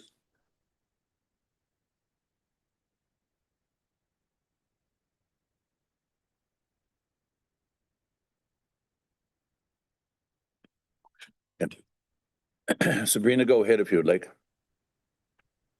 Thank you. I think that this report has been very good. It's been very high level. I think it lacks some context in some cases and data. And so I think it's impossible for anyone, any member of the public or council, to decidedly choose which model is best today. However, I think that in order to move forward to get that level of detail, you need some direction. And I understand that. And so I think status quo versus full amalgamation will give you that data for council to understand exactly which model or hybrid of models would be better going forward. You know, there's, for example, a choice to perhaps leave out recreation. And I think that's in an attempt to preserve culture in different municipalities. But for example, you know, recreation can also include tourism, which, just speaking for Algonquin Highlands, stretches over borders in campsites into Dysart and Minden, that although neither of those municipalities receive funding from revenues of it, they also don't share in the costs of it. Although it's the entire county benefiting from tourism, and the businesses in the entire county benefiting from that tourism. So I wouldn't necessarily suggest that recreation be off the table when having the consideration that it be brought up to county. Like waste. Waste isn't necessarily one that should be automatically put up to county. We need to see in each center that data to understand what impact it will have to each municipality individually, not just as a whole. And so, you know, nobody today could say what is going to be better because we don't have that data. We need to get that data going forward so that the next incoming council has the opportunity to discuss. And I am disappointed to understand that that decision-making will remain at the county level and not go back down to the local municipalities. Because I think it's important that that happen. Thank you. Cam or Nancy, any questions? Cam? A number of years ago, Hastings County closed down their roads department.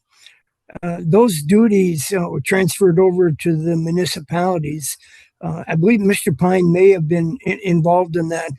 Was that a success story? Did that save money? And following that, could that be a consideration here?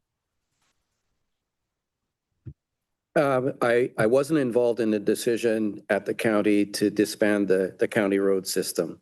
That happened in 1998, I believe. And I was the CAO in the township of Sydney at the time. So it was a decision made at county council level. And the difference, I think, in Hastings' case is the county road system didn't go throughout the whole of the county. It really was just the central and southern municipalities that were part of the county road system. The northern municipalities were not. Hastings, Highlands, and others, for instance, weren't part of the county road system. There weren't any county roads all the way through.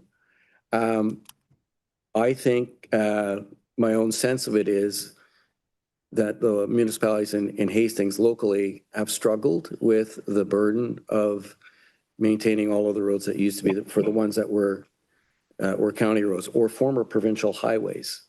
It's been a struggle because the cost of operations and capital investment in roads, as everybody knows, is really significant. So I remember at least 3 times as I was the CAO of the county council asked for an analysis, a study of whether they should go back to a county road system.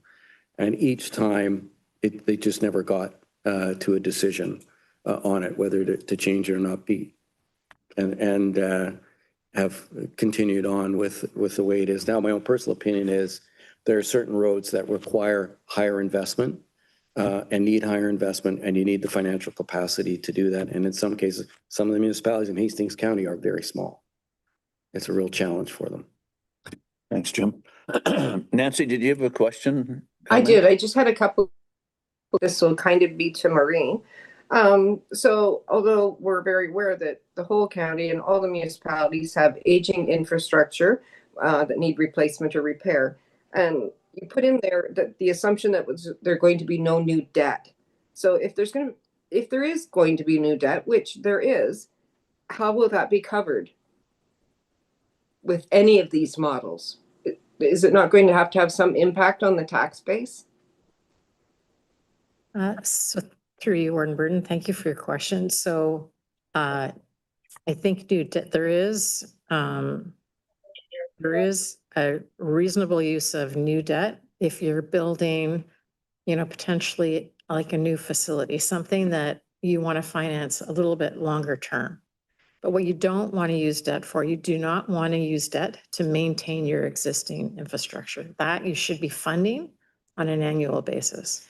But when you want to take on something new from an investment into, like whether it's a new recreation facility, if it's a new municipal facility of some sort, those types of investment, you could consider using debt and that would be the best practice. But any of your infrastructure that you're trying to maintain, you really should be trying to fund that without taking on new debt. Does that answer your question? Yes, of course. Thank you. And my next question was on our slide presentation on number 49, the annual AMP requirements. Yep. Do the lower tier requirements that are in your chart there, are they inclusive of any of the portion that we pay to the county? I mean, that's the county's AMP requirement, but is the Dysart AMP requirement part of that county total? So that includes the county and also the townships. So what Dysart is paying, what our requirement AMP is, does that include the portion that we would automatically have to pay to the county? Sorry, I just want to look at the slide that you're referencing to make sure that I'm answering your question properly.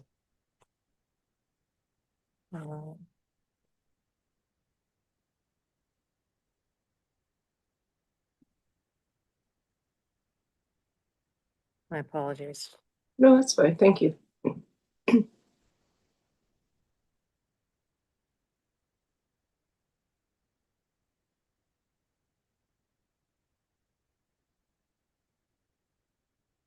Okay, sorry. So, can you just repeat your question again? So I have the slide. And you're Okay, so it summarizes the annual funding requirements for each municipality. Yep. So the county's requirement is $8 million. Yep. Everybody else's is listed there. In the amounts of the townships, is that inclusive of the portion that we send to the county? That would be inclusive. So the 7.6 million gap is across the 5 municipalities on a consolidated basis between what is being contributed and what the gaps are between what you're funding in capital and what your asset management plans say you should be investing to maintain your assets. Okay. Thank you. And it's just, I find it a bit confusing because it's not 5 municipalities, it's 4 lower tier, the counties. I don't consider them a municipality. So it's just, when you say that 5 municipalities, it just throws me off a bit and makes me think, who's the 5th? The other question is, there in the very beginning of the presentation, they said they had 573 public respondents. But again, the population for the county is 20,000. So the public response was about 3%. Is that correct? Yep. Yes. Okay, and then further in the presentation, it's like 97% of the respondents. So even though it's 97% of that 3% that has given an opinion. So I truly believe that for this to be positively promoted to the community so that people can have input, understand how changes would impact them as a ratepayer, there needs to be more time. I don't think 3% of the whole population giving a response to these options and questions is an appropriate amount. But I mean, I thank you for all the work and all the public input and stuff. And I wonder you said you had a lot of input from staff, and we really appreciate our staff for doing that. Is there any way we could have, council could be given some reports on that so that we can help our staff, or that, you know, perhaps processes can change to make things work better for them? If I may, Your Honor, through you to Councillor, in terms of the survey, I think I said at the beginning of the presentation that the confidence level for the survey representing the broader public, so more, you know, more than just the 570 that responded, is about 95%, plus or minus 3 or 4%, 95% of the time.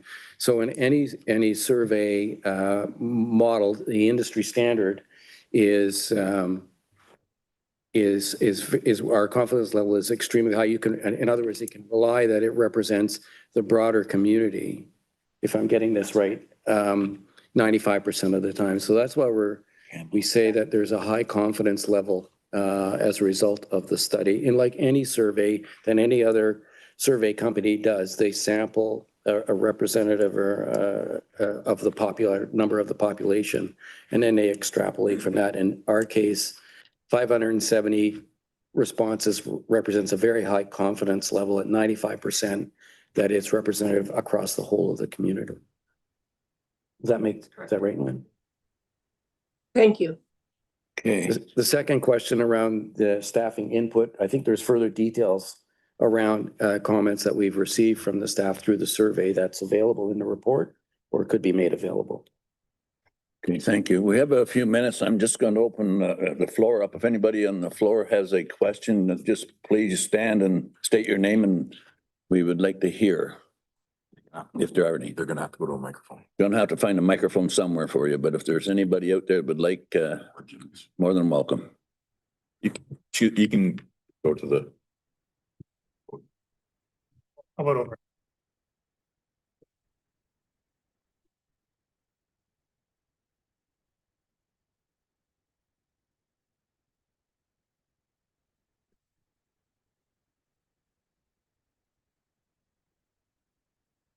So in front of me so I can get to the right page.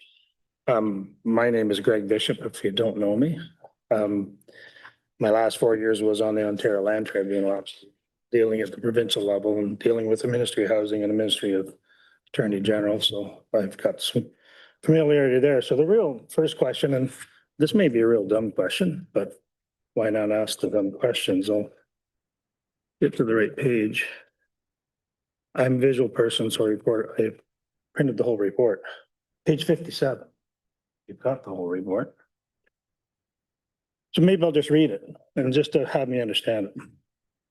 Based on the combined 2026 operating budget, 1% tax levy increase would generate approximately $706,000 compared to an average of approximately $141,000 for each individual municipality. Well, first of all the municipalities transfer money to the county. Therefore, their percentages appears higher because of those transfers. Is this just not semantics? It's still all the same dollars. It's all still coming out of the same taxpayer pocket. And whether you say to the public, oh, we're only going to raise 1% if we are all committed all together, or we're at a fort here, well, gee, we had to raise 4. It's because we needed more money for the county because it's a transfer. I'm just trying to understand how the amalgamation, it's all the same dollars. I'm just trying to understand the math, I guess, on that.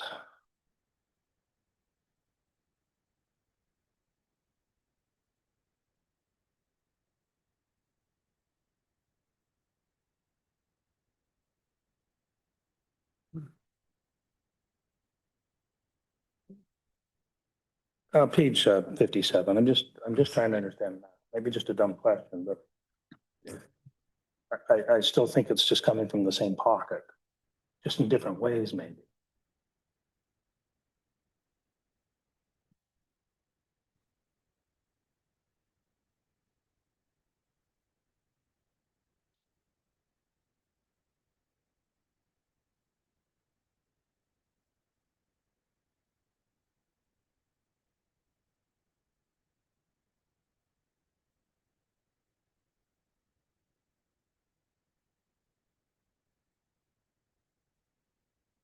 So my apologies. So we're talking about a 1% levy increase of 706,000.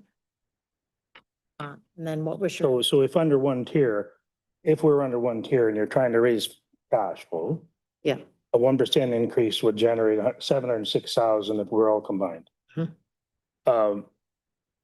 But at the 4 township level, having us all split, it's only generating 141,000 for 1% for each of the municipalities. Isn't that just semantics though, because of the transfer payments from the townships to the county? In other words, the townships would have raised 2%, theirs by 2% to increase to get the 706 total we need to fund the county as well. So perhaps it is semantics from your perspective. I think from a budgeting and cash management perspective, as far as looking at priorities, $706,000 is more money to look at allocations for specific needs that might not be spread out across the 4 local municipalities, right? So it's really about consolidation of that funding. And then it allows council to make decisions, based on, like, some things might get a priority over another item, given the budget year, given, we talk about asset management plans and capital plans, right?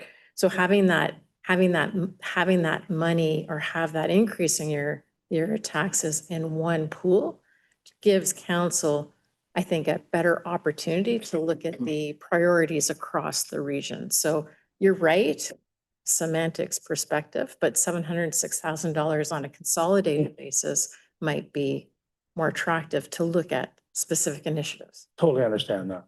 Trying to do larger projects. I totally understand that for sure. I'm just looking at, it's the same dollars, it's just in different pockets as they flow through the process. The other thing too is, and this is just a comment, I don't have any other questions, but there's no doubt you're going to get involved in the province if you go to one tier. There's no question they're going to be involved in the process from start to finish. And what I look at is, how do we leverage that with the province? How you as councillors can leverage that with the province. So for instance, as an example, whenever it was signed back in the day, for policing, for instance, the policing contract that we have today is based on the number of properties in the county. It's not based on the number of houses in the county, it's based on the number of properties in the county. So I happen to own 70 of those, but I only live on one. I have a cottage too, so that's 2. I think I was pulled over by the police last week for speeding for the first time in 20 years. So that was my interaction from the police force for almost 20 years here now. Yet the funding formula we have with the police, with the province with regard to policing, is based on the number of lots. So I think we need to boldly look at all this and decide how we can leverage this if you do choose to go one tier. It's time to really look and focus at what our contracts are with the province in general and see whether we can focus on those things and leverage those as we move forward to maybe combine, if we're actually old enough to do the combination. Thanks, Greg.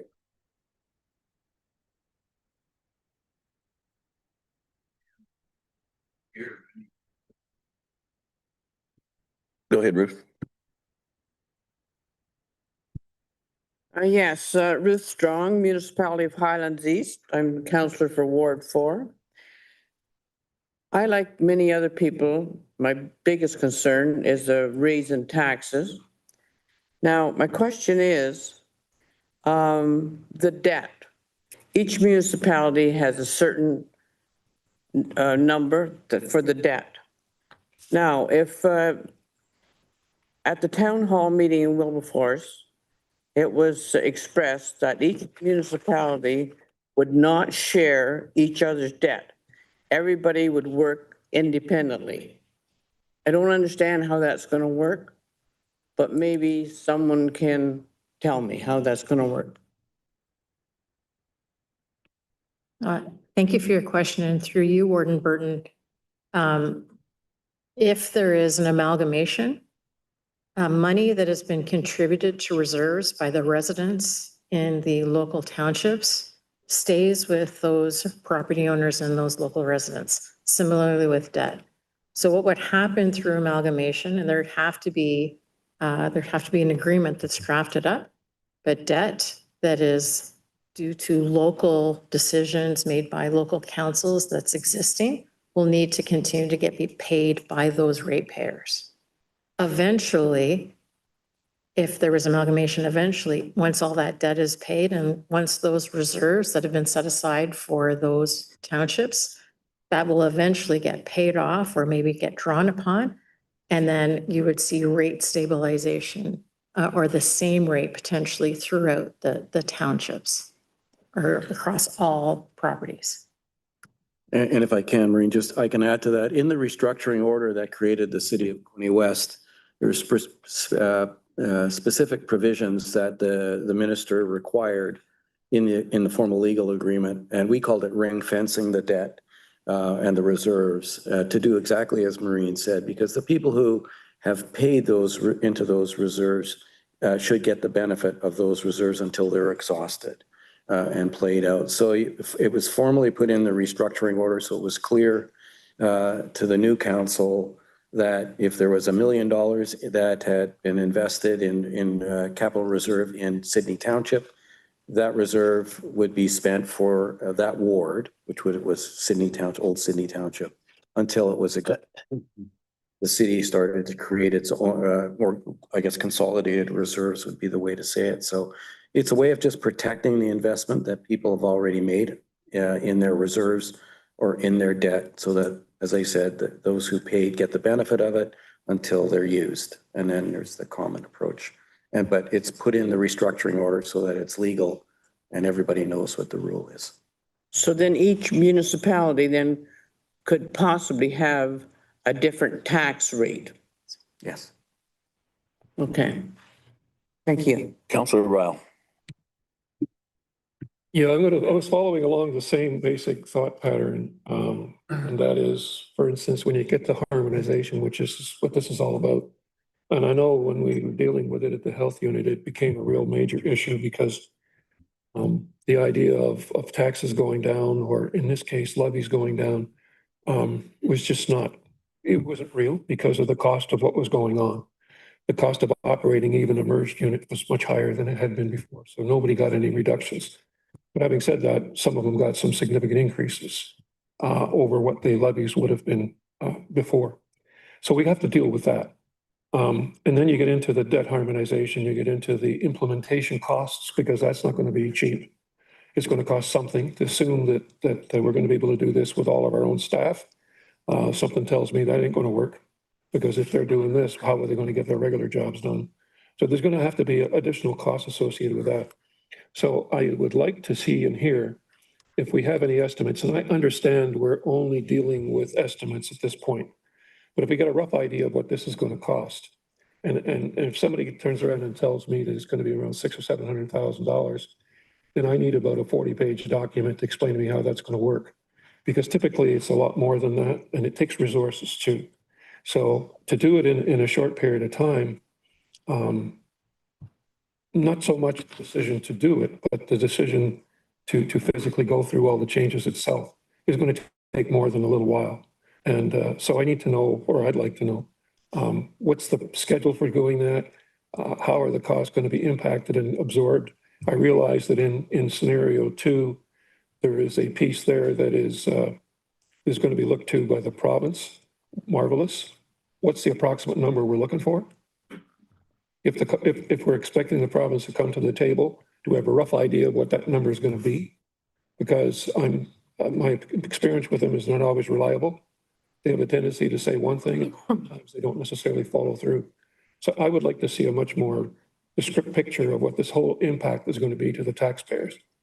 Because if we're going to be spending a lot more money to do option 2, then we're going to get back in return. Because if we're not going to get the return back immediately, it's going to take a few years to get some of the money back from what we're investing. I get all that.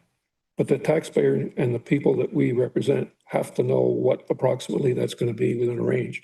And so I would very much like to see that number approximated in some way, shape, or form. and I am again convinced, I'll repeat it one last time, is change is not synonymous with amalgamation. Change can be implemented in various ways. So I'd just like to have that information so I can give it to the people or can be obtained by the people that I represent. I think Warden, I think I can answer part of the question and maybe Mr. Fine and Ms. Adams can jump in afterwards. I think part of the process going forward is at stages of the process we're in. Right now, I think it'd be unfair to give a number as to what the implementation cost would be. But as we move forward and start to narrow down to whatever model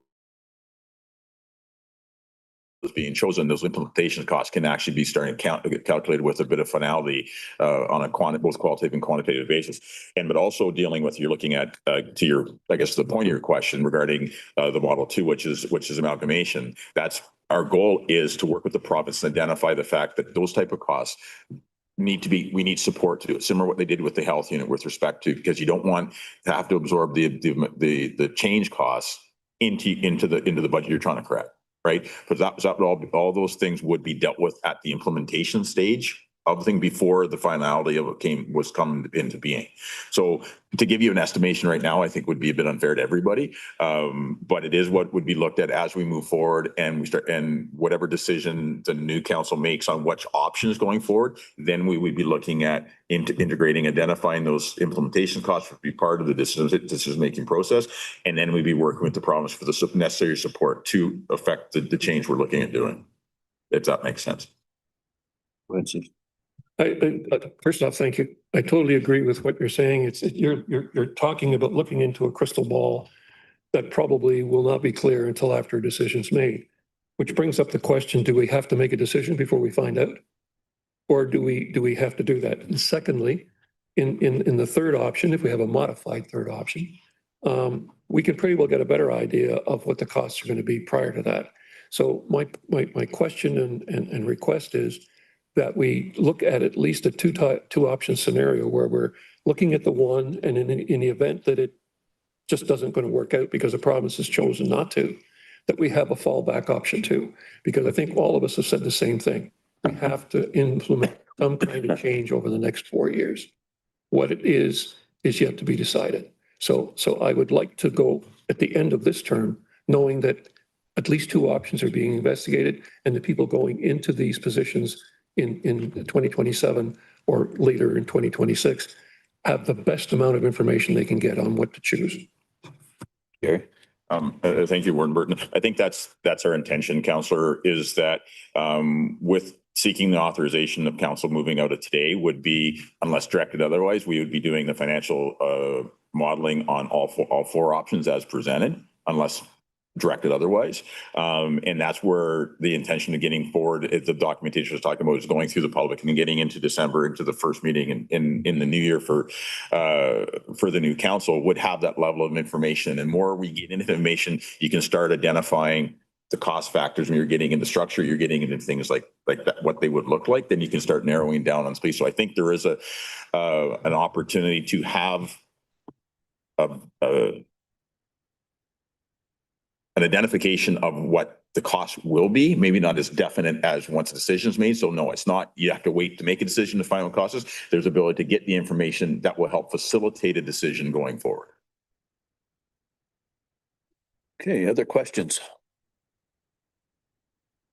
Councillor Dayu. Thanks, and thanks, Gary, for that explanation as well. I suppose my question is, piggybacking on top of Cease's, in that analysis that you've just identified, would you be including visually the short-term pain of whatever the implementation cost might be, followed up with the longer-term gain that we would get by absorbing that pain right up front, versus the do-nothing approach where there's no short-term pain, but the long-term pain could be considerable? And could that be something that's reflected visually for those of us who are visual learners? Because it is going to hurt. You've proven conclusively, and I'm grateful for it, taxes are going to be going up. This is not an exercise in making taxes go down. Taxes are going up. So are they going to go up gently? Are they going to go up fast now or in the future, or vice versa? I think that's the That's the piece that could be really interesting to see visually. Jim?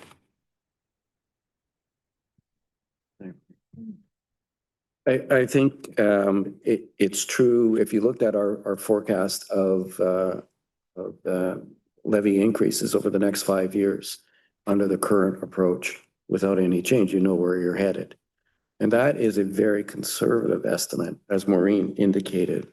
Without the use of reserves and no additional capital, I believe in that. So that's sort of the bare, I guess the bare minimum, if you wanted to call it that.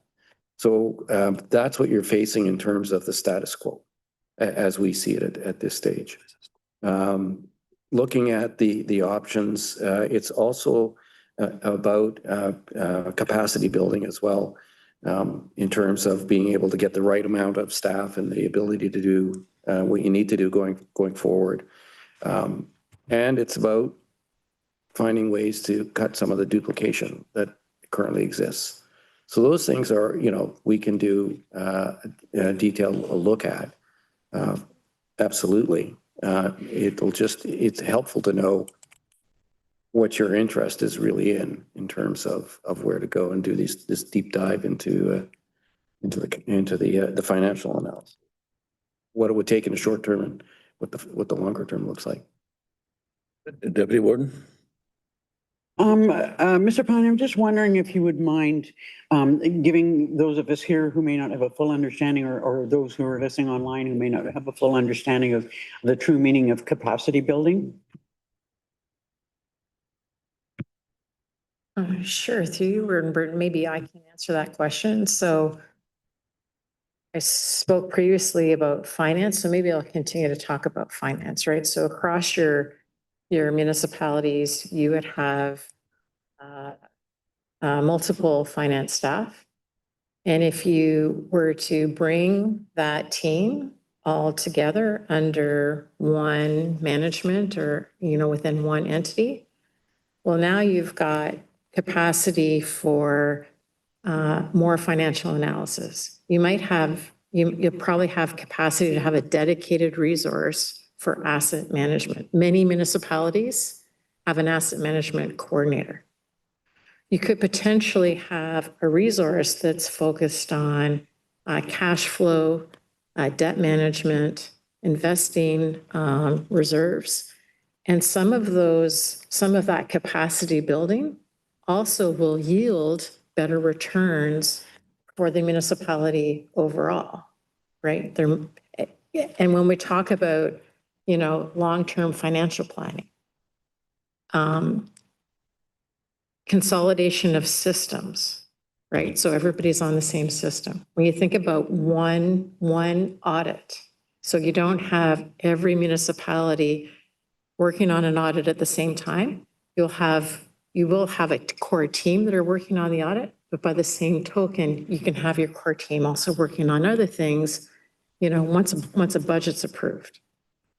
So that builds capacity, and it will build better capacity to make better financial decisions as a council. And you'll end up having better reporting that will come forward because people will have the time to be able to do the analysis to get council the information that they would like to have. Like those are just some examples, but it builds capacity. If we look at your roads departments, there might be an opportunity if it's treated as one road network and the scheduled plow routes, for the most part, could be properly planned and executed. Well, think about like when you think about the spring and the fall and sort of the shoulder seasons of winter control, well, now you have a bigger team that you can devote to different areas of the region for, whether it's ditch clearing, whether it's, taking a look at certain areas where things need to be trimmed back, all of the roadside maintenance. You also might have capacity now to buy equipment that you need that can be shared across the region as a whole. So some of the stuff that you may have contracted out in that area, you might now be able to build capacity in-house to do that work rather than pay a contractor. And if you're paying a contractor between equipment and operator costs, it is typically significantly more expensive than using municipal resources and a municipal piece of equipment. So those are just a couple of examples, but that helps build capacity. It helps deliver, potentially a better service and being able to plan, better for the future.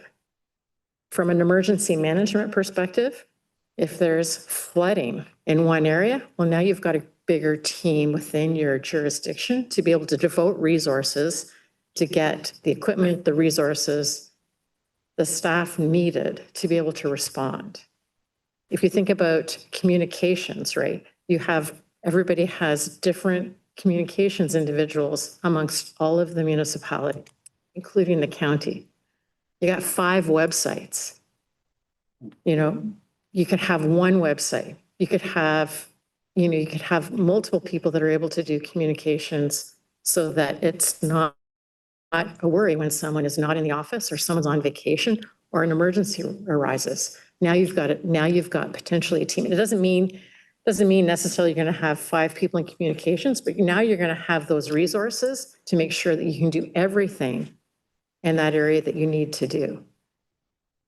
And so that's how we would define capacity building. And I think that you could do that almost across any department. Thank you. That helps a little. Nancy. Excuse me. Through you, Mayor Burton. As Mr. Van Dyke just mentioned, I just wondered, is there going to be a further cost implication for the financial analysis that would be required for the models proposed, or is that part of the scope of the project that EORN already have? Thank you to you, Councillor Roberts, through the warden. Yes, there would be an additional cost. The contract with EORN was to get us to this point now with the public engagement piece and the assessment of our current and forecasting into future costing. In speaking with we'd probably be looking at the assessment of the thing we're probably looking. I would estimate probably around another additional $75,000 in costing to complete that work at the detail going forward. Okay. Thank you. Any questions? Councillor Ryle. Just one note. We talked extensively about options 1, 2, and 3. Option 4 has not been brought up. Is that an option we should pursue further in terms of investigation? Opportunities there, certainly. Okay. I don't know how much support it'll get, but anyway, Councillor Casey. Yes, yeah. Nancy, go ahead.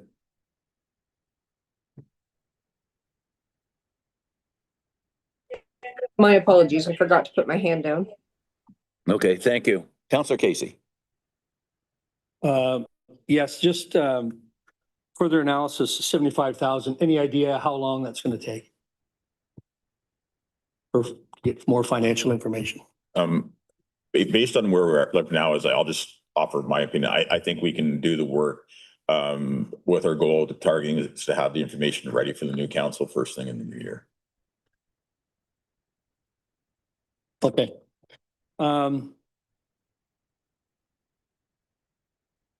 We're going to analyze our systems the way they are presently. However, as I mentioned earlier on, I feel that there's definite savings. And again, finishing what we started back in the day, 2022, of finishing up the service delivery review and maximizing efficiencies in each municipality through procurement, planning, and getting our own individual houses in order before we take further analysis to see what benefits are going to be that we have at present on that note. So if we're looking at wanting to provide good, solid financial background, to me, we should, again, like I said, get our own houses in order, maximize our own efficiencies. And if we allowed that to happen, and again, I'm not kicking the can down the road here, I feel that this is going too fast, as Walt said earlier on, with having big decisions made too quick. If we allowed a year, let's say, where we collectively work together, again, start talking more, as I mentioned earlier on, about efficiencies. And then we revisit or reconvene this conversation in a year. That's going to give new councils time to find their way forward in this whole process. Again, I don't believe there's a problem in running our financial model, I guess, in parallel now, but are we going to get good dollars in regards to results to the 75,000 we're spending to get good actual information? Anyway, I hope all that made sense. Councilor McKechnie. Yeah, I asked the question earlier in regard to one of our municipalities' situation in regard to the financial statements. So you're saying that the financial part of this process will be going ahead, even if it's not, I'm hoping that they probably are working on it right now, but if it isn't completed by December or whatever date, you're saying this financial process will continue going forward? Jim? I think that's entirely up to county council to decide if there's going to be further investment in this. Am I correct, Gary? I would, yes, so that part that Jim, Mr. Pliant's correct in the fact that that's a decision of council. But I think to Ms. Adams' comment before, yes, it can. The review can proceed with respect to the delay and or whichever what phrase you want to use regarding the financial statements, because of the data financial data you have, and Ms. Adams can correct me wrong, is the information that exists just not in consolidated form as a financial statement. So it's not like the information doesn't exist, right? That's how we could go forward with it. To get to the questions that council has been asking with respect to going forward, all this process again is within council's purview. Okay. And just one last question. Could you refresh my memory? What is the fee that we'd be at right now in regard to the consultants' fees?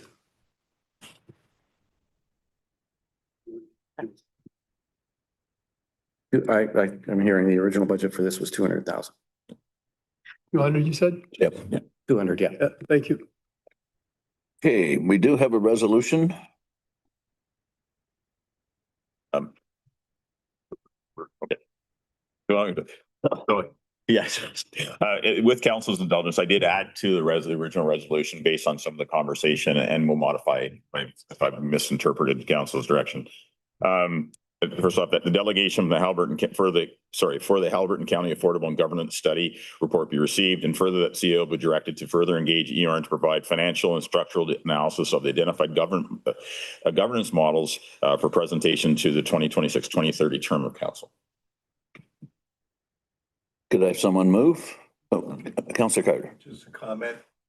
I'm not really certain what all those words meant in the way you put it, but I think what really should happen now is that you should engage with EHORN to determine exactly what is going to be needed and get some sort of an estimate of time and dollars.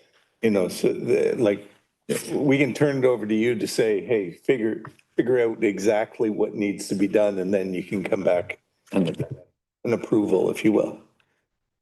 I think from a timing perspective, for the approvals of councils, we're running into a bit of a wall right now. I think I can understand if I was given an upset limit with respect to what the cost would be, that would allow me to proceed. But if it exceeded that, then I would do my best to come back to the councils to figure out how to proceed. Yeah, I just want to make sure that what we are asking for and what we can agree to is that it's something that's doable within a period of time. Jennifer? May I clarify, would this instruct EORN to proceed on the basis of all four models then? I sort of got the sense that we'd want to narrow that down. Sorry. So from my perspective, I'm going to press that there hasn't been direction to narrow it down. It would be on the four models.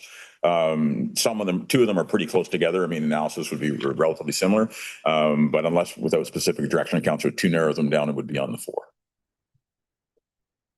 Deputy Warden? Thanks, To Councillor Dayu, because that is one of the points that I raised in the first place that I would like to have had a bit of a discussion about.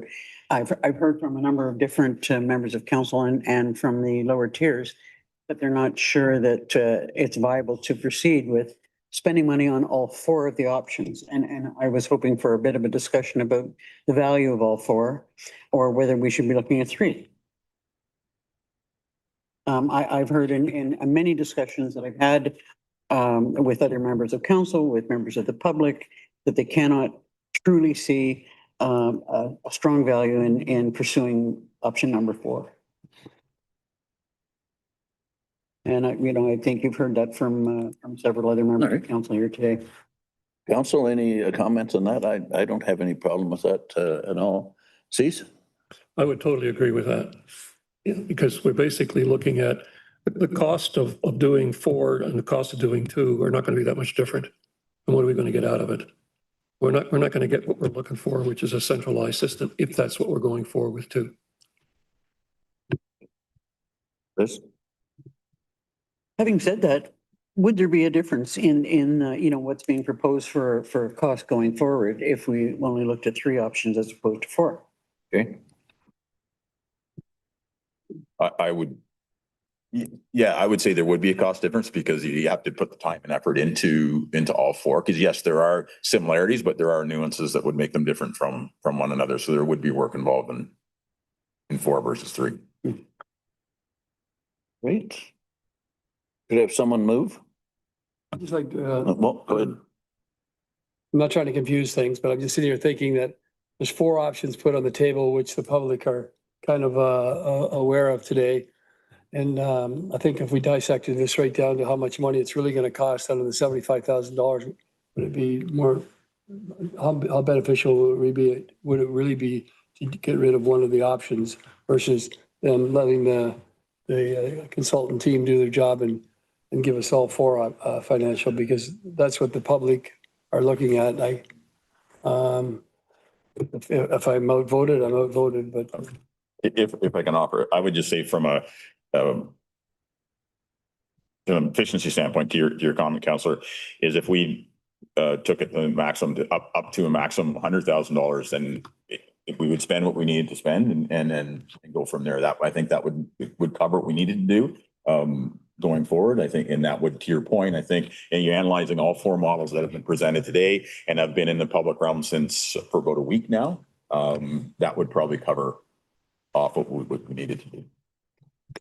I'll move that. Could I have a seconder? Councillor Shell. Want to read the resolution again, Gary? The delegation of Haliburton County Affordability and Governance Study results report be received, and further that CEO be directed to further engage EORN to provide financial and structural analysis of the governance models identified up to a maximum cost of $100,000, and the results be presented to the 2026-2030 term of council. I would like a recorded vote, Gary, if you would, please. If I may, I think we heard $75,000 first off, and now $100,000. Could you just? It was in response to, I responded to a question from Councillor McKechnie with respect to the cost difference between doing the smaller analysis on a smaller number of models versus the larger. And my comment was to allow it to go forward is up to a maximum of $100,000 to cover any costs that would be maybe increased in doing the full analysis versus a smaller version of it. Okay. Thank you. I guess the elephant in the room is, does Highlands East want to be a subset of Dysart? I guess that's really what it boils down to. And Algonquin Highlands would be a subset of Minden Hills. I think I can categorically say for most of the people in Highlands East, the answer to that would be no. So if you want to pursue the 4 of them, that's fine, but I think you're wasting money on option 4. Liz? I mirror Councillor Ryall's comments. I think there needs to be more discussion about that. I'm fairly confident in saying that I don't believe that the municipality of Algonquin Highlands wants to be, lost in the shuffle and become part of the township of Minden Hills.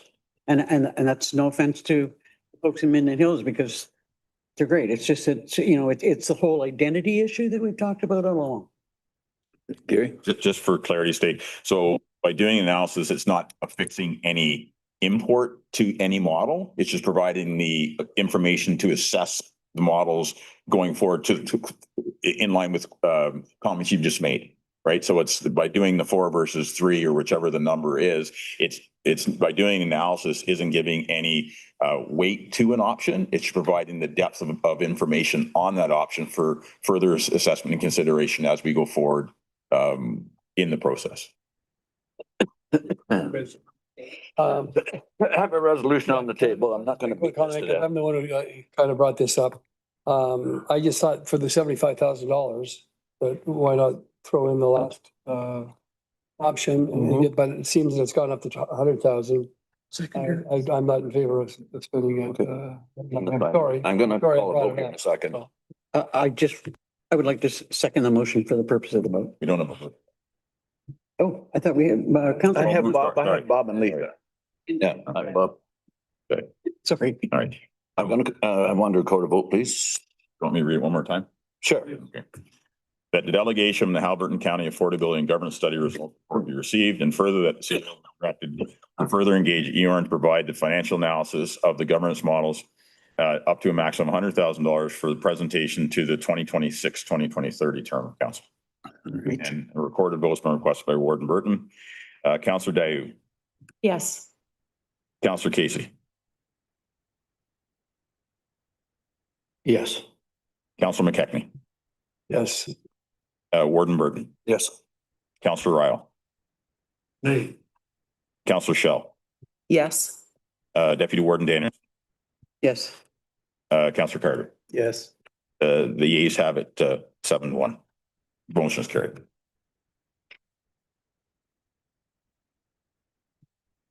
Thank you.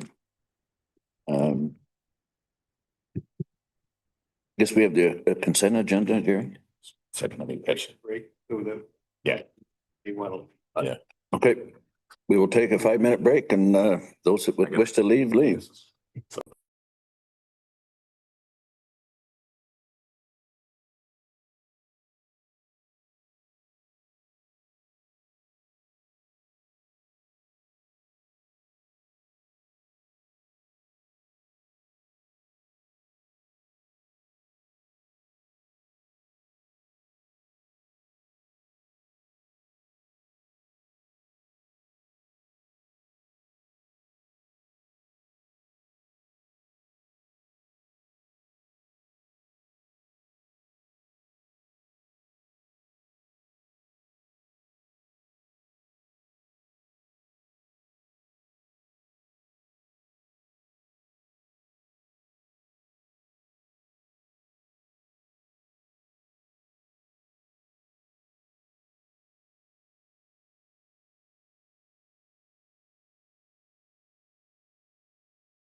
Okay, we'll call the meeting back to order.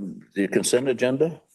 That the items listed under the heading consent agenda for August 12th, 2026 be adopted as presented. Could I have someone move? Councillor Dayu, Deputy Warden Danielson. All in favor? It's carried. Emergency medical services, Chief. Hello, Warden Burton, members of council. I feel so alone. You look Far away alone. here. Down here, we're played out in them. Right. I'm here to present my staff report, EMS 06-2026, about the approval of the award for the mobile outreach van through RFP process that was conducted. We had three submissions, and Renasso was the winning bid based on the competitive process, and they come in within the budget. The budget is fully through the federal funding that we received from Health Canada through the Emergency Treatment Fund. And so looking for approval to move forward with making the award to Renasso to go ahead with the purchase of the van and the upfitting to the specs that we require for the program. Okay, questions? Resolution. The staff report EMS 06-2026 approval to award the mobile outreach van RFP be approved, and further that a bylaw be presented authorizing the warden and clerk to execute agreement with Renasso, excuse me. If someone move, Councillor Carter, second by Councillor Ryle. All in favor? It's carried. Thank you. Bylaws. That the following bylaws listed under the heading consideration of bylaws being enacted and passed. Bylaw 4357 being bylaw authorizing agreement with Renasso for the purchase and upfitting of the mobile outreach van. Can I have someone move? Councillor Ryle, second by Councillor Carter. All in favor? It's carried. Confirmation bylaw. The bylaw 4356 being a bylaw to confirm the proceedings of county council be considered to be read a first, second, and third time and finally passed. Have someone move. Councillor Casey, second by Councillor McKechnie. All in favor? It's carried.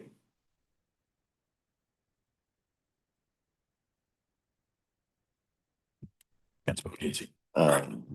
Adjournment. That the August 12th, 2026 meeting at Haliburton County Council be adjourned at 12:20 p.m. If someone move. Councillor McKechnie, second by Councillor Dayu. All in favor? It's carried. Thank you. Thank you, council. Thank you, staff.